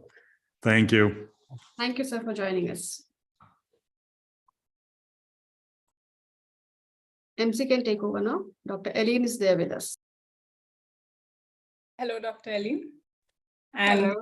Hello. Hello. Good to see everybody. How are you all today? We are all doing good. Thank you. How are you? Great. Thank you. So hope, Martin, you enjoyed the video.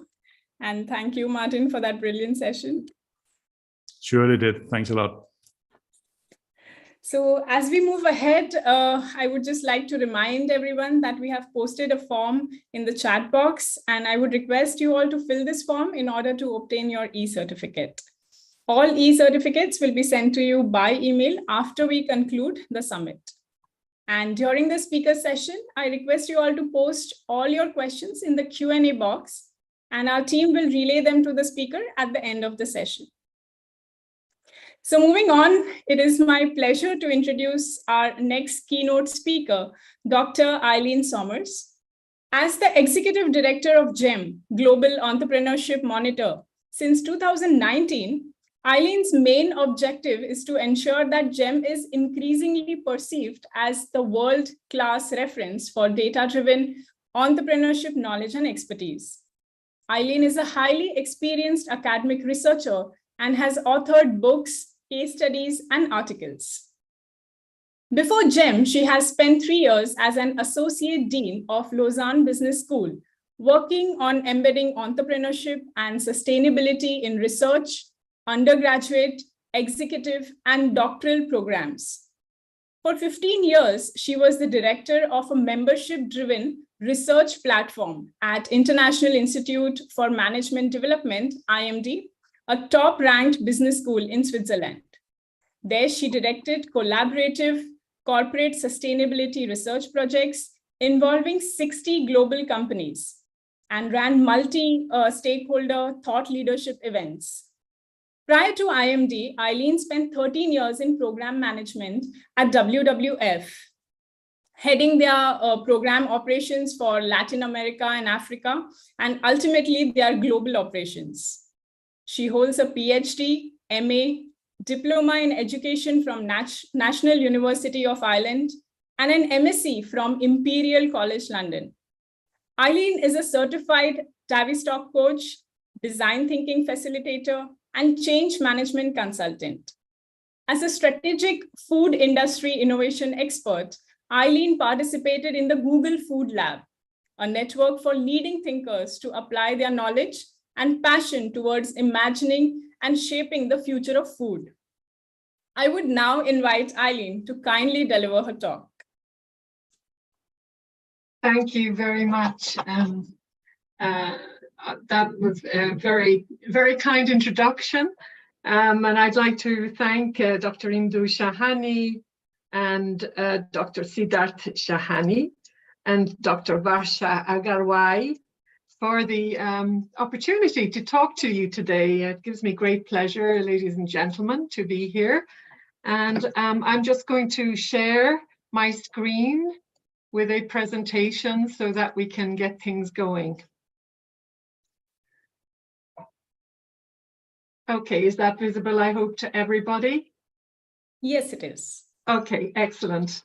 All right, so the subject of my talk today is adapting to a new normal. This is a kind of catchphrase that entered the rhetoric during the pandemic.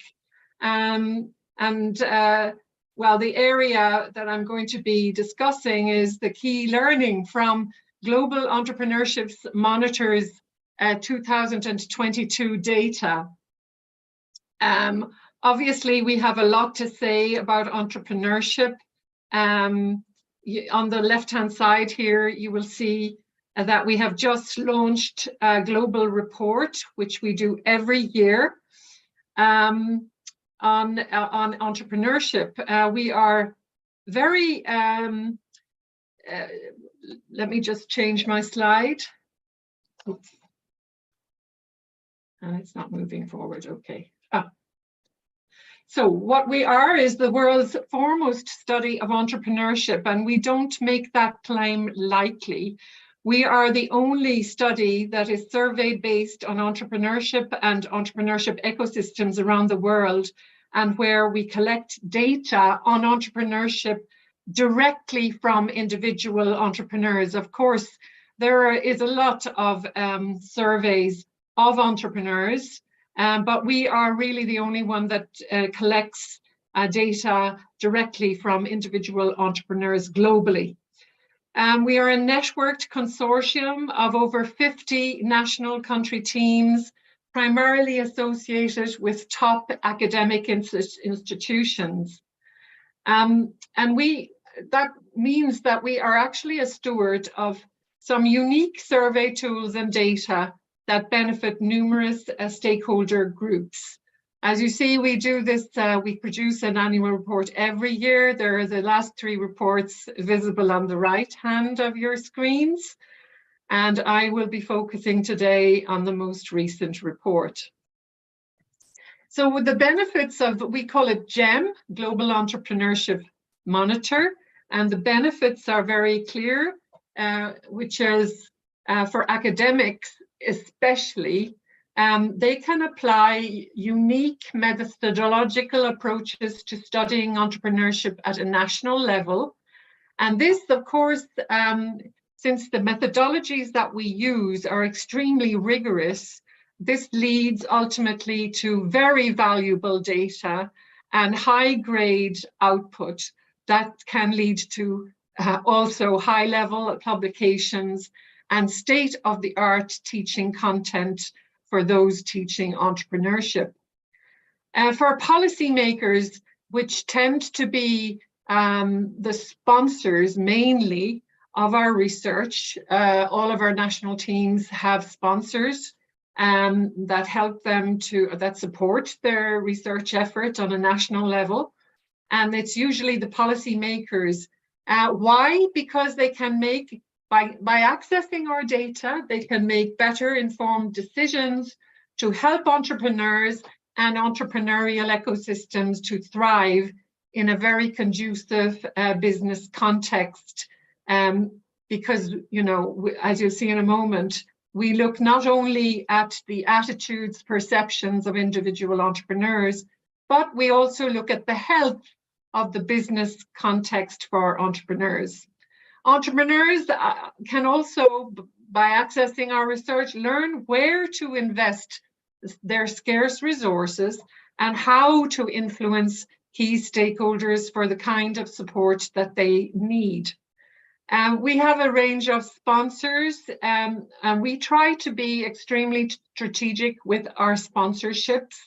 It isn't just a question of accessing financial resources to do the work that we do, but we want to club together with organizations that have synergies with ourselves to advance their organizational strategic interests as well as our own. And I think that it's always possible to, even for very high profile organizations, to gain yet higher profile by partnering with an organization that is so academically credible as GEM. We work also with a range of international organizations.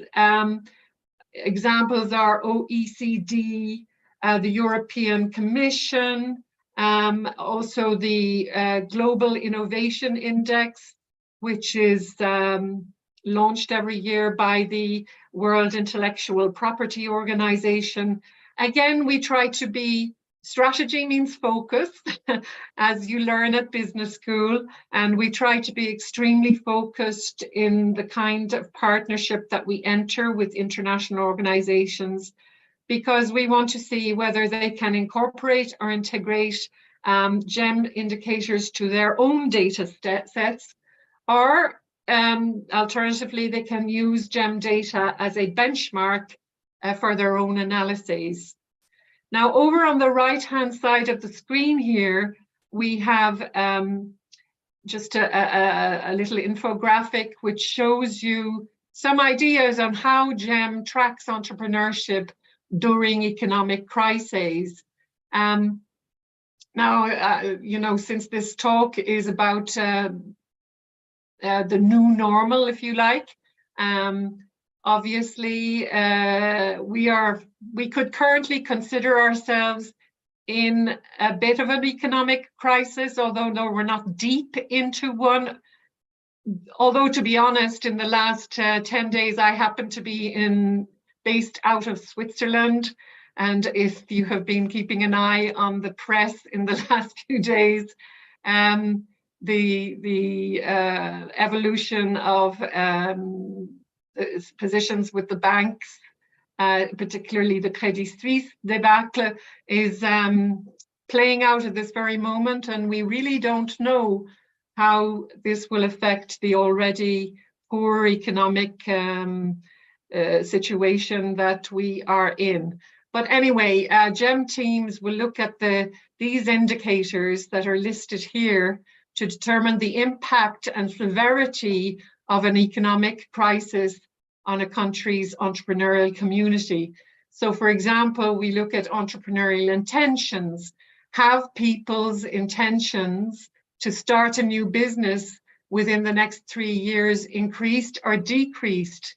So we could say, you know, as a result of the pandemic, as a result of the impact of the war in Ukraine, or as the result of a pending banking crisis, and all three together, is that actually impacting the entrepreneurial intentions? Also, regarding opportunity recognition, do people see more opportunities to start a business where they live than last year? So given that we look at data over time, it's clear that we can actually look at the evolution of opportunity recognition over the course of a period, which would be, for example, the pandemic period. And we can compare and contrast because we actually have 24 years of data. GEM was actually launched in 1999. It is some reflection on just how credible that GEM is, that it has existed for now almost a quarter of a century, and we have data that goes right back to then. We've had about 120 economies that have taken part in one way or another in GEM research. We look at necessity entrepreneurship. Are people starting new businesses out of necessity because jobs are simply scarce. And you could argue that jobs become scarce during times of hardship, such as the ones that we are undergoing at the moment. And then we look at opportunity entrepreneurship, which is, you know, the other side of the coin, which is, are people starting new businesses because they identified a good business opportunity, right? Okay, so moving on, just to talk about, you know, what are the instruments that we use to carry out this research? Our data is collected through 2 surveys with distinct yet complementary purposes. The first is the Adult Population Survey. We call it the APS. So from now on, I will refer to it as the APS. And then we have also a complementary survey, which is called the National Expert Survey. And from now on, I will call that the NES. The APS explores, as I've already mentioned, the role of the individual in the life cycle of the entrepreneurial process.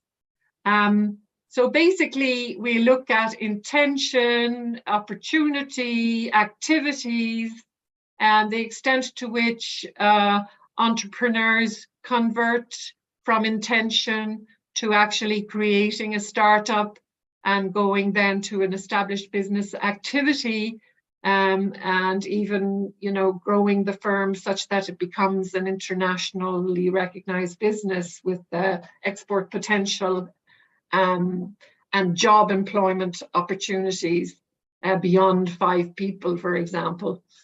So the APS is actually administered to a minimum of 2,000 adults in each economy. So that's minimum. A lot of our national teams actually collect even more, with careful monitoring that the sample in each case is nationally representative. So this is an important consideration because, of course, it may be easier to get respondents from what we would call innovation hub areas. For example, I am in Lausanne in Switzerland.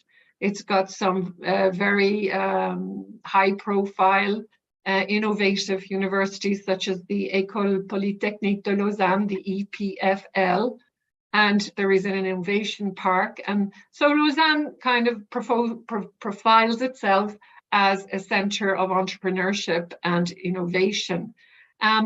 You know, people in these areas will gravitate to answering questionnaires such as ours.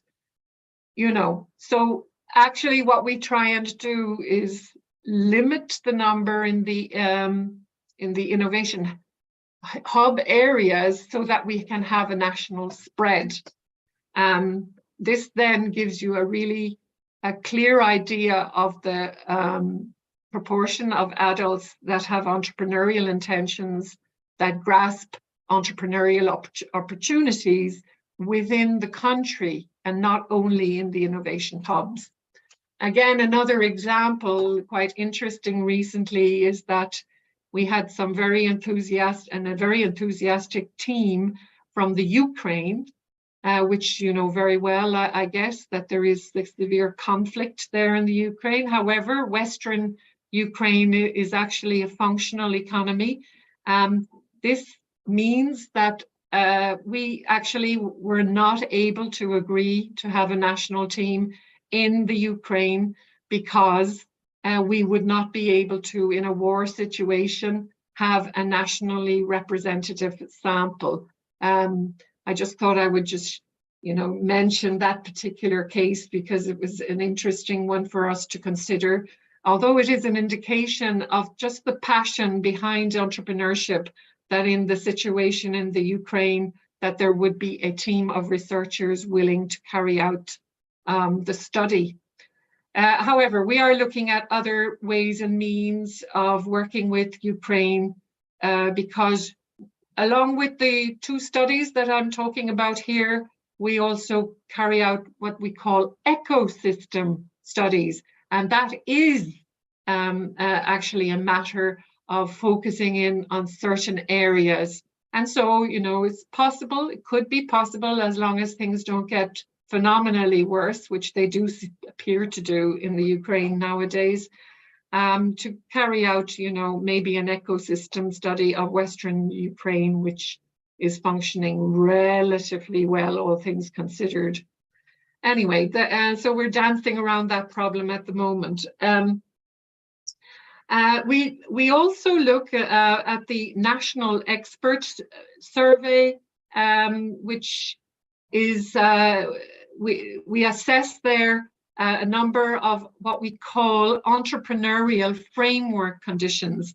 These are 12 essential factors that can have a significant impact on entrepreneurship. The National Expert Survey, I will talk about those factors a little later, but the National Expert Survey is administered to a minimum of 36 carefully chosen experts who are asked to respond to a series of statements. Okay, so what I'm going to focus on now is are the results of the GEM 2022-23 Global Report, which we literally just launched. Every year we launch it from a different location. Last year we launched it from Expo 2020 Dubai, with the sponsorship and support of the United Arab Emirates Ministry of Economy. This year, we actually launched it from Switzerland with the help of the School of Management in Freiburg. The global report this year included over 50 countries that participated in the study. This meant that we carried out altogether 176,000 APS interviews. So, as I mentioned, 2,000 minimum per country. And as I said, you know, many national teams carry out more than 2,000 interviews, plus the NES experts that I mentioned. The study report was written by with a co-authorship. We try to be extremely inclusive. So we had 11 authors from GEM national teams. We had who spoke actually about 9 languages and came from 5 continents.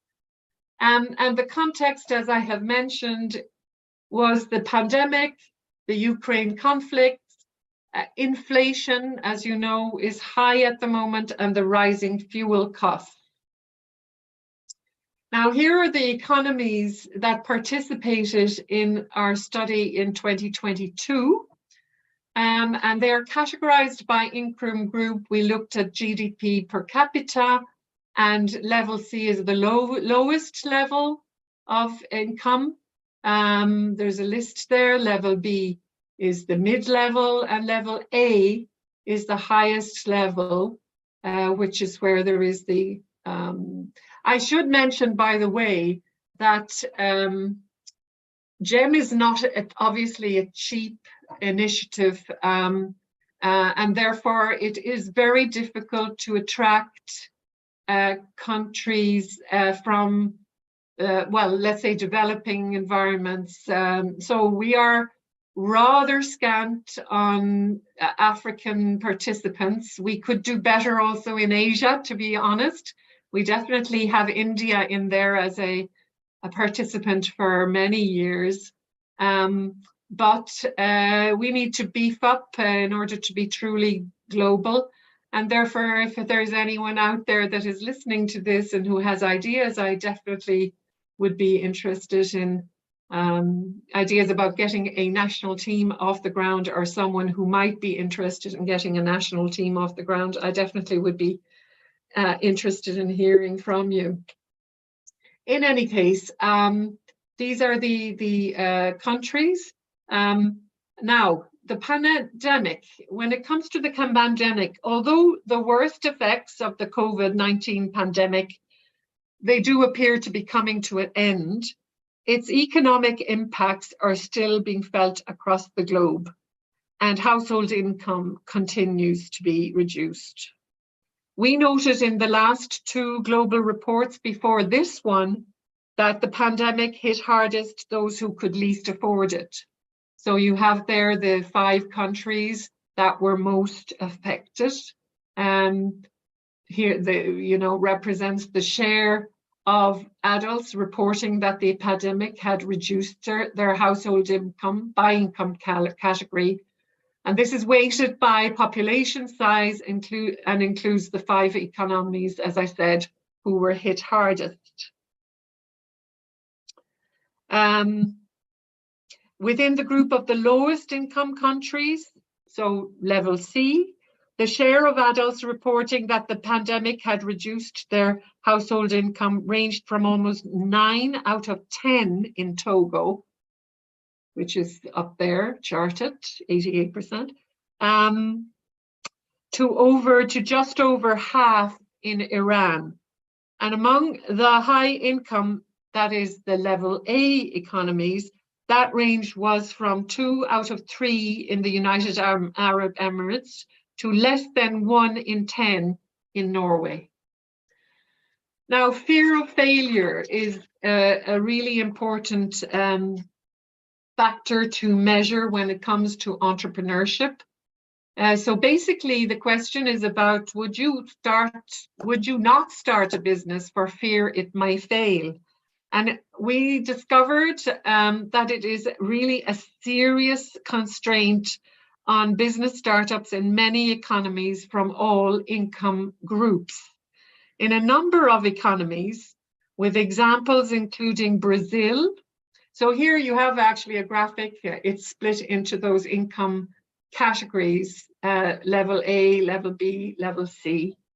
So in Brazil, Saudi Arabia, Qatar, the Netherlands, Puerto Rico, and Poland, high proportions of adults agree that starting a business is relatively easy, and they see good opportunities to start a business locally, while also considering themselves to have the skills and experience to create a startup.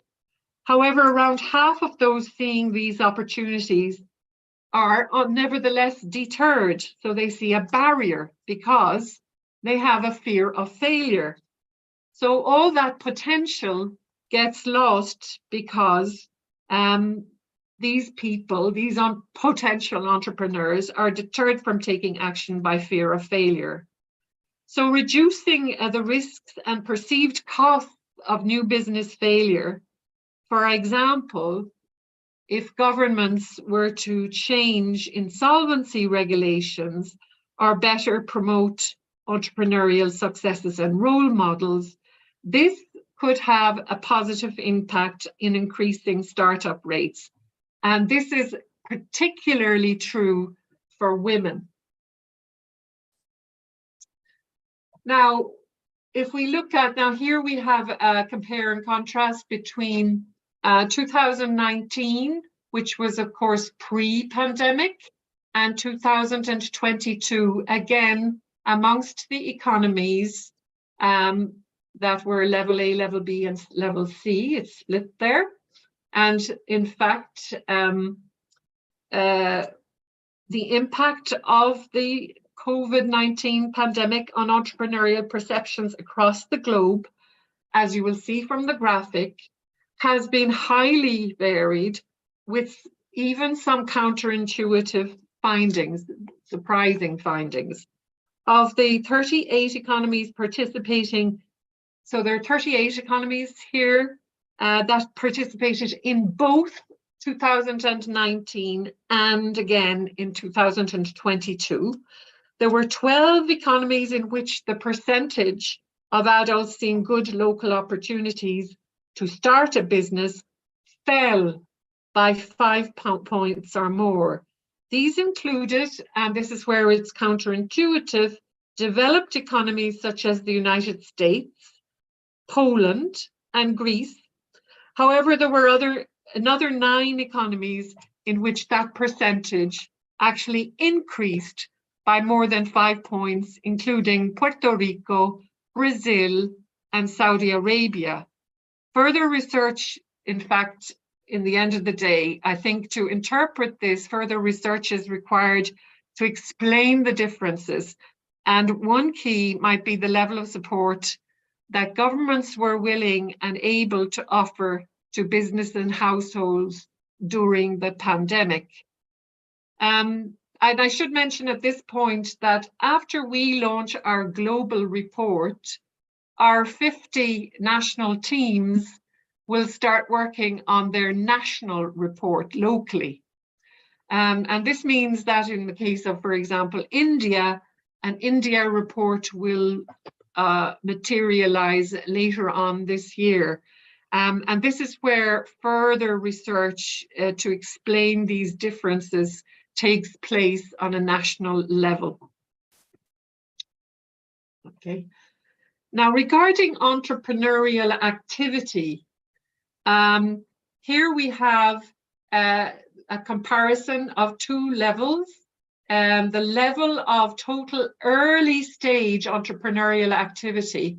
So the quantity of total basically startups versus, the total of established business ownership. And in 2022, the highest levels of early stage entrepreneurial activity were in fact in the Latin America and Caribbean region. However, and a lot of that is because also, for example, in Europe, we had governmental programs where governments were willing to sustain households and businesses during the academic. It was a very expensive undertaking that, of course, only wealthy countries can afford to do such things. In Latin America and Caribbean region, such safety nets, let's call it safety nets, do not exist. And therefore, often the only option available to people is literally to go out and create their own small business, usually by buying and selling goods. So high levels of early stage entrepreneurial activity because people just literally don't have the choice.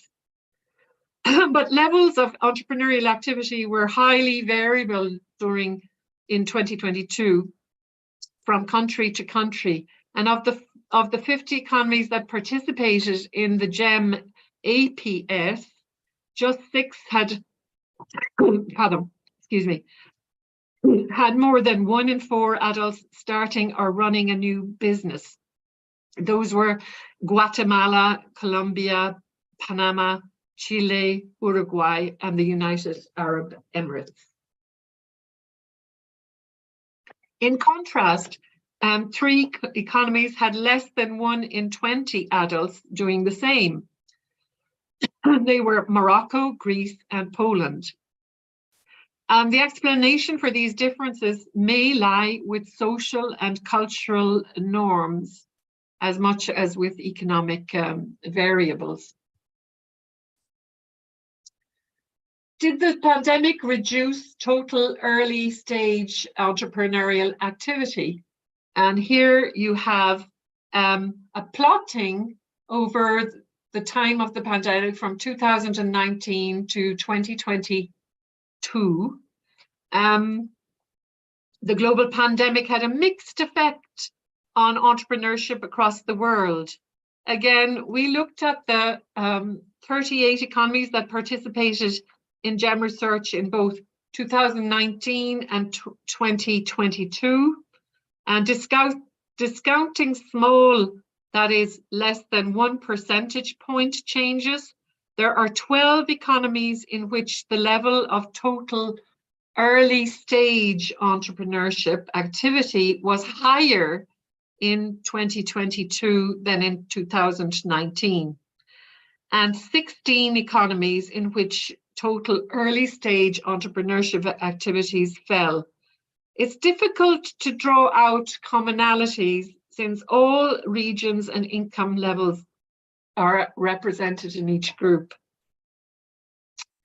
Now, one of the things that we look at are motivations. You know, we put to people, well, what is your motivation to actually create a business? And here is a plotting of the level of agreement, percentage agreement with total early stage entrepreneurial activity activators, if you like, the early stage entrepreneurs. What is their motivation? Is it to make a difference in the world? And do they intend to build great wealth or very high income? And as you can imagine, to build great wealth or very high income still remains a very popular choice. But what we, you know, these are multiple choices, and they can also tick off other options as well. And one of those other options is to make a difference in the world. Now, we don't actually stipulate whether this should be a positive difference, but usually you get the people who really want to make a contribution to the world and ticking off that particular box. And as you can see, it's highly variable, but there are a lot of countries where making a difference in the world for the entrepreneur is of high importance on all levels of income, level A, level B, and level C. And then another motivational question that we give is, you know, gives more options, but I just picked out two here. The motivation to create a business, is it to continue a family tradition, or is it to earn a living because jobs are scarce? And as you can see, and I think, you know, also affected by the difficult position that we're in economically, to earn a living because jobs are scarce is pushing a lot of the total early stage entrepreneurial activity. This relates to what I said earlier about, for example, Latin America, where the level of early stage entrepreneurial activity was the highest, and therefore people went out and created a business, a small business, just to keep going. And this is actually referred to as necessity entrepreneurship. So as regards the environmental implications, we put to the entrepreneurs, when making decisions about the future of my business, I always consider environmental implications. So the level at which people agree or disagree with this is plotted here. For both the early stage entrepreneurial activity people, those who have created startups, and also the established business ownership. New entrepreneurs frequently declare now that they take social and environmental implications into account when making strategic decisions about the future of their business. Notwithstanding the potential for social obviously, you know, there is a bit of course, social desirability bias here. That means that you want to be thought of as a kind of positive person contributing socially and environmentally positively. Therefore, there's a certain bias in the answer to a question like this. But notwithstanding that, it's still significant that more than half of new entrepreneurs do declare that they always take social implications into account in every participating economy.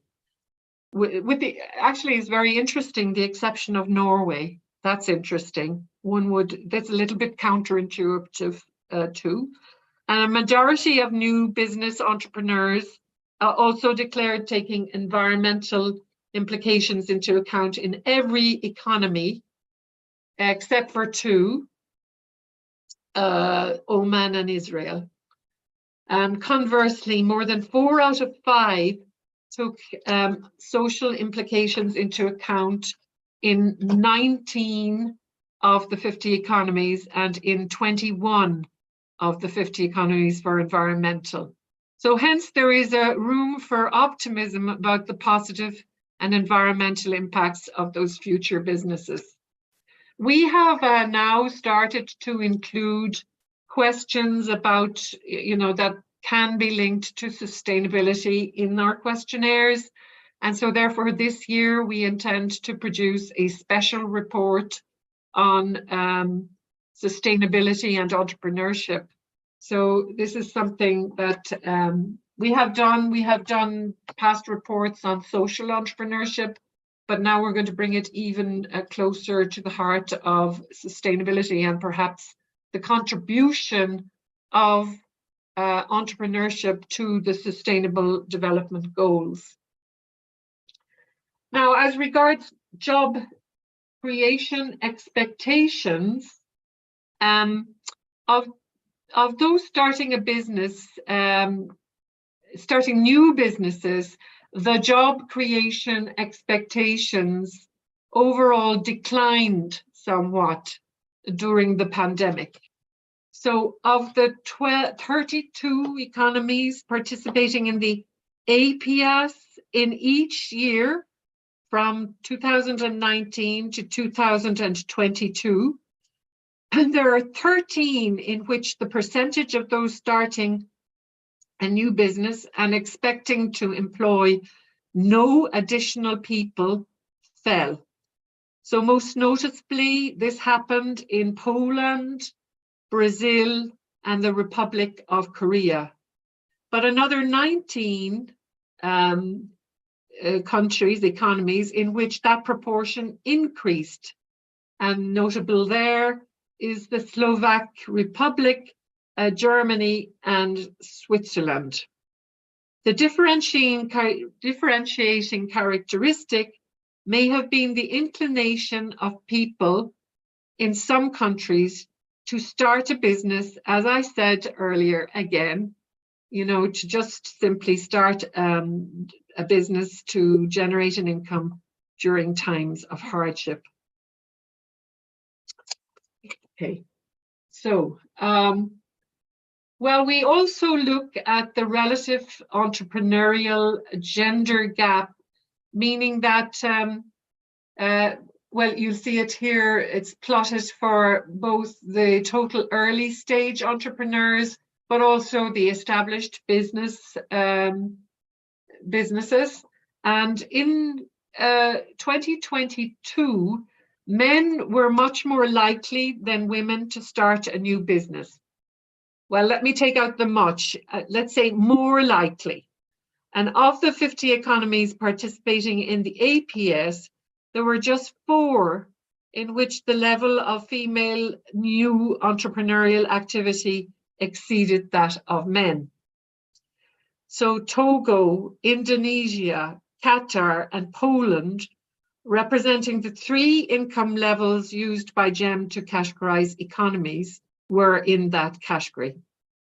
However, one trend that may have been accelerated by the pandemic could be the spread of greater entrepreneurial gender equity beyond just low-income economies.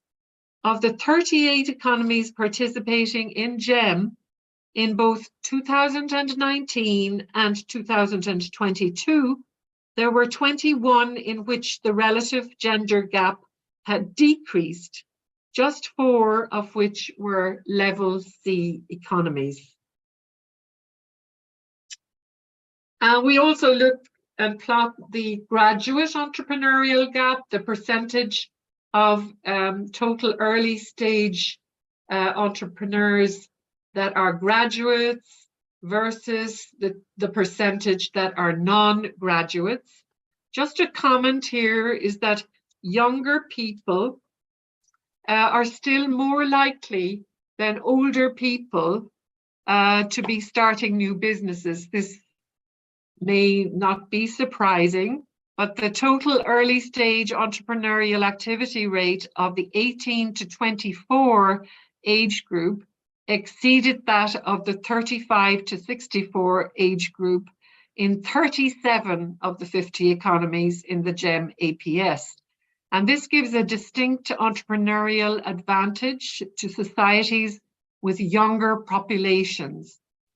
And of course, then this gives, conversely, an entrepreneurial disadvantage to those with more aging populations, such as many economies in Northern Europe.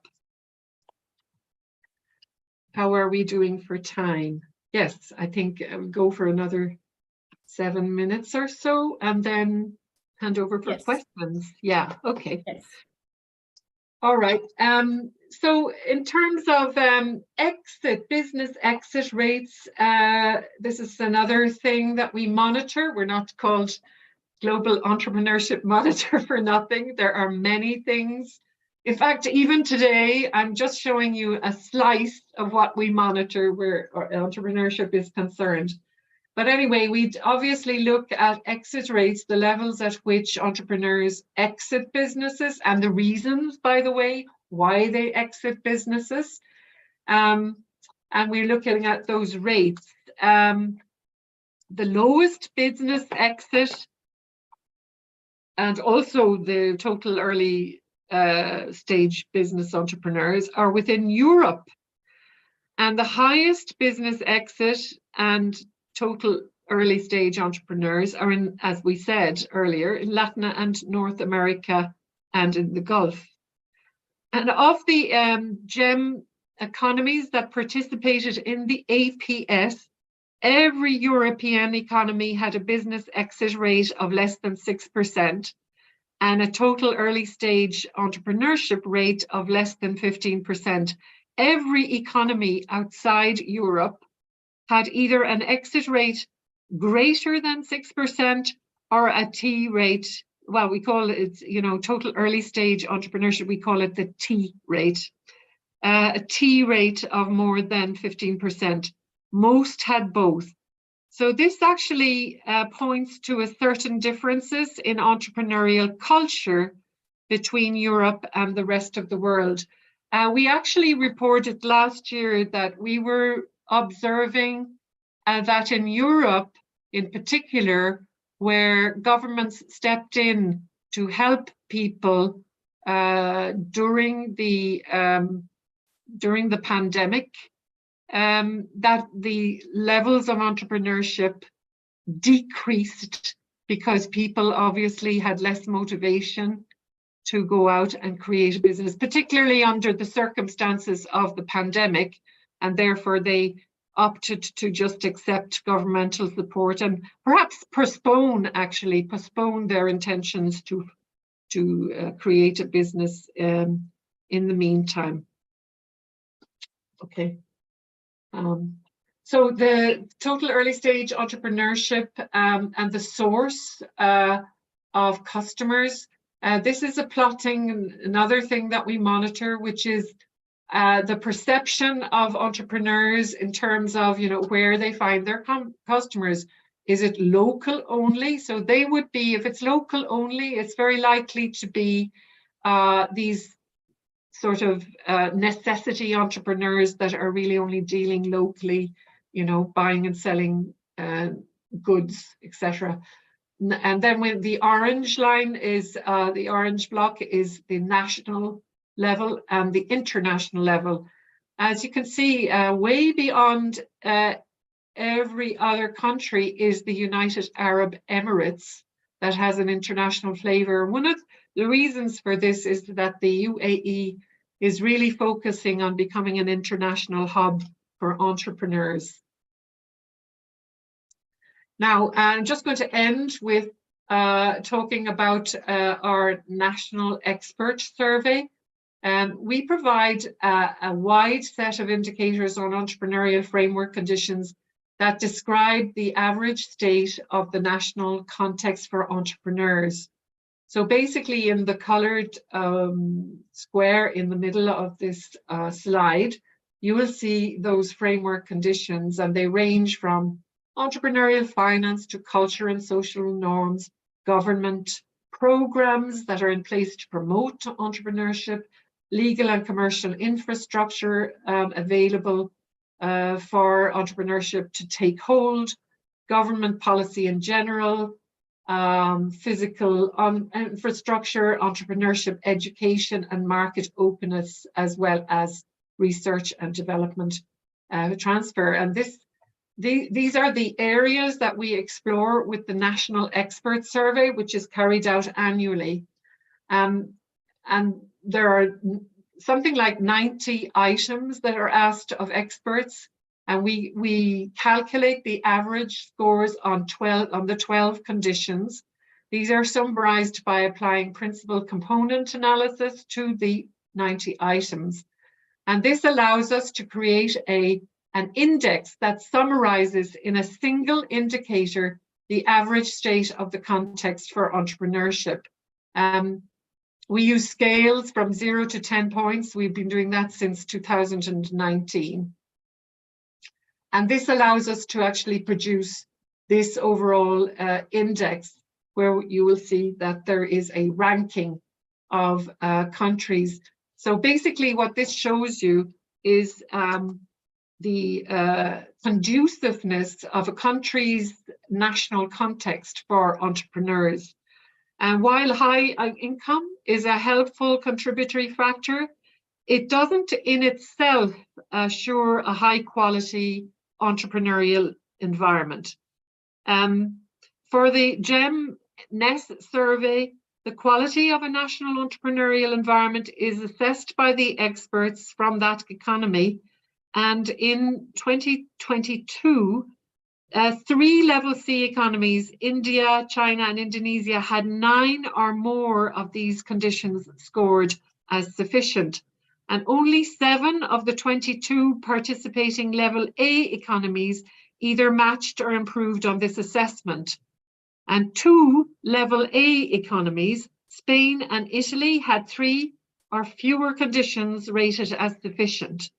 However, high-income United Arab Emirates was, for the 2nd year in succession, rated as the best place to start a new business. And this is a reflection of the strategic will of the government to make of the UAE a global centre for entrepreneurship with international ramifications. And as you can imagine, the National Entrepreneurial Context Index is extremely useful to policymakers in terms of understanding where there are weaknesses and where they might have intervention points to start promoting entrepreneurship. Yeah, so this is basically what I wanted to show you today. I hope that this gave you a little bit of a flavor of what GEM is all about. There's an awful lot more that we can say. In the end of the day, entrepreneurship matters to countries, and it matters greatly. That is why GEM brings important annual research findings to the attention of policymakers worldwide. Entrepreneurship in itself, it brings jobs and incomes, it turns ideas into new goods and services, and it hastens structural change and improves lives. And it certainly is part of the solution for governments that wish to recover from economic crises, such as those that we have been undergoing in recent time. Thank you very much. I'll stop my share. Well, thank you, Eileen, for that enlightening session. Okay, you're very welcome. We have many questions from our very interested audience, but we'll take a couple of them here. Okay. We have Sandra, who is asking, what is your view on opportunities for women social entrepreneurs?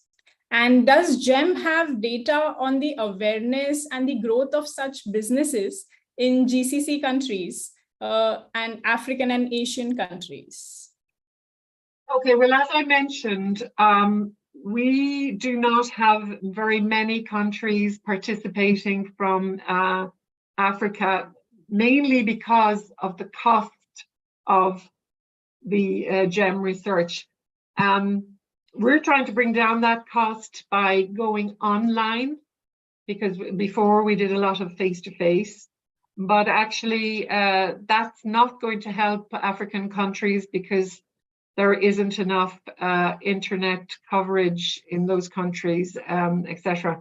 So we really need to find some interested partners to finance participation in African countries. Asia, we're doing better, and well, just to tell you, we do produce a women's report every year, and you'll find that on gemconsortium.org website. And you will see, pretty much as I have presented here, those kind of splits, but actually for women, women versus men, how women are doing versus men. As I said, we have done previous reports on social entrepreneurship, but this year we are going to look at the impact of entrepreneurship on, issues such as the Sustainable Development Goals, etc. So keep an eye out for that. Women actually did surprisingly well, really, relatively speaking, given the challenges that they were up against. They held their own and were relatively resistant during the pandemic. And as you know, women were under very, very severe pressure because there was a lack of childcare facilities and schools closed, all sorts of things that meant that women stepped back into the main role, of making sure that children were looked after and were schooled.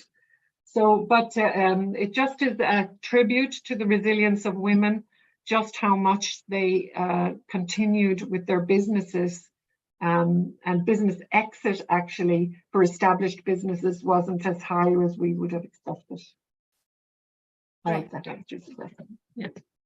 Thank you. Next, we have a question from Eksha, who is an entrepreneur. And she's asking that how do entrepreneurs, especially of small businesses, adapt to dynamic business changes? How do entrepreneurs adapt to dynamic business changes? I mean, to be very honest, this is for me, well, I come from a business school background. This is very much a kind of business school question. It's not something that we actually monitor at GEM, Global Entrepreneurship Monitor, GEM as we call it.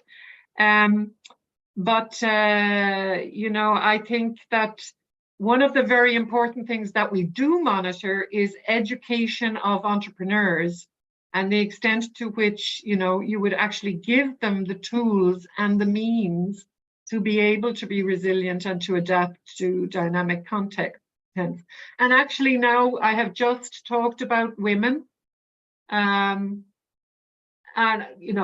women I think are known across the world for their multitasking abilities, and I actually think it's just a very, very interesting case study in adaptation that women entrepreneurs were so resilient. Those that existed already, what went down is the number of women that actually started businesses, but those that existed already held their own, which, means, that they maybe have those skills that are kind of in let's say, part of their DNA, let's say. I hope so anyway. So we'll take one last one, and that is from Paul. So Paul is asking about the policy developments that can be undertaken to encourage entrepreneurial ecosystems. Well, this comes down to the entrepreneurial framework conditions that I pointed to in the slide. There are 12 of them, and intervening on those depends from country to country. This is why we also have our national teams that produce national reports So every single one of these countries, we produce actually, I refer you actually to the global report. You might like to have a look at that on our website. In the second part of the global report, you will see that we have spider graphs that plot the results against each of those 12 framework conditions. So I guess you must be in a particular country, thinking of a particular country. So hopefully that country is reflected in the number of countries that we have in the research. And you can find that, and then you can see, you know, the weak points are very clearly plotted there, and you would be able to see very clearly where the government can intervene. Right. Thank you so much, Dr. Eileen. We have our Chancellor and founding president, Dr. Indu Shahani, with us. And she would like to speak to you, interact with you, and thank you. Thank you so much, Eileen. I've been listening to it completely.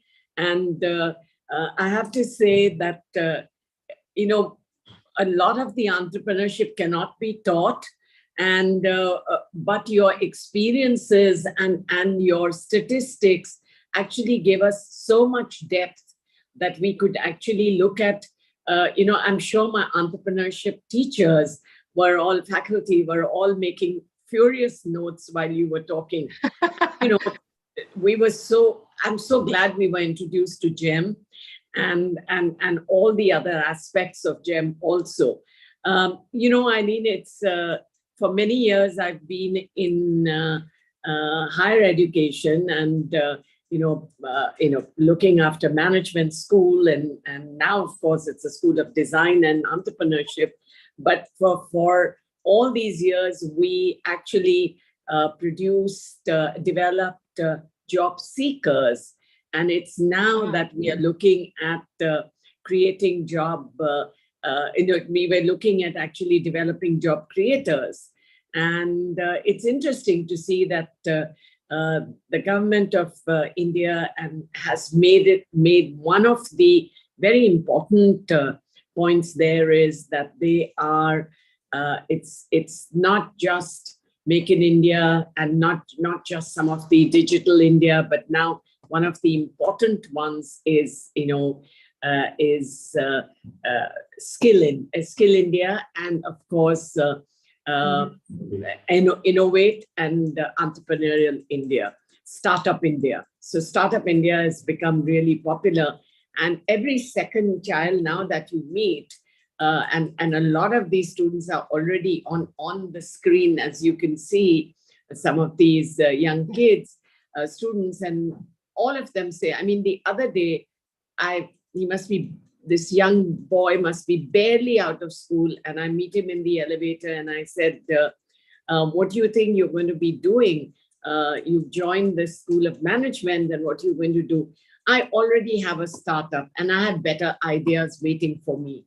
I mean, this is amazing. This is really amazing. And I hope that we can nurture them and we can guide them to, and your session was really, really amazing. Thank you very much. I was completely glued to the television and watching everything, all your slides, and I'm sure so did the students. So I wanted to personally thank you. I'm sorry I wasn't there at the beginning of this, because I have a 6-year-old granddaughter who insists that I go to bed with her or put her to bed. And while my ears were just listening to you, I don't know what stories I was telling her. Hopefully she will be an entrepreneur one day. Yes, one day, definitely. Thank you. Thank you so much. Well, thank you very much. You're very kind. And I hope that everyone benefits in some way from the talk. Thank you. Definitely. Thank you so much, Dr. Eileen, for joining us today and accepting our invite. It really means a lot to all of us. It's and our a pleasure. university is thankful to you. And we're all waiting to see when you're going to visit us. You have to come and meet this. You know, and you'll have elevator pitches made to you while you're going up the elevator with my students. Oh, well, I look forward to that. I love an Yes, you elevator must pitch come or two. soon. Thank you. Thank you so much. Okay, thank you very much. Pleasure is mine. Yeah. Okay. Bye-bye. Bye-bye. Have a Thank you. great- All the best. Thank you. Bye-bye. Bye-bye, everybody. Thank Bye-bye. you. Bye. So as we conclude day one of the summit, I would like to remind everyone that we have posted a form in the chat box. I request each of you to fill this form in order to obtain your e-certificate. And it's been a delight to have such a large, active, wonderful audience throughout the first day of this summit. And we hope that you'll continue to bring this enthusiasm tomorrow as well. Farewell until then, and thank you for attending.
Kindly fill the feedback form. We'll end the meet in another 2 minutes.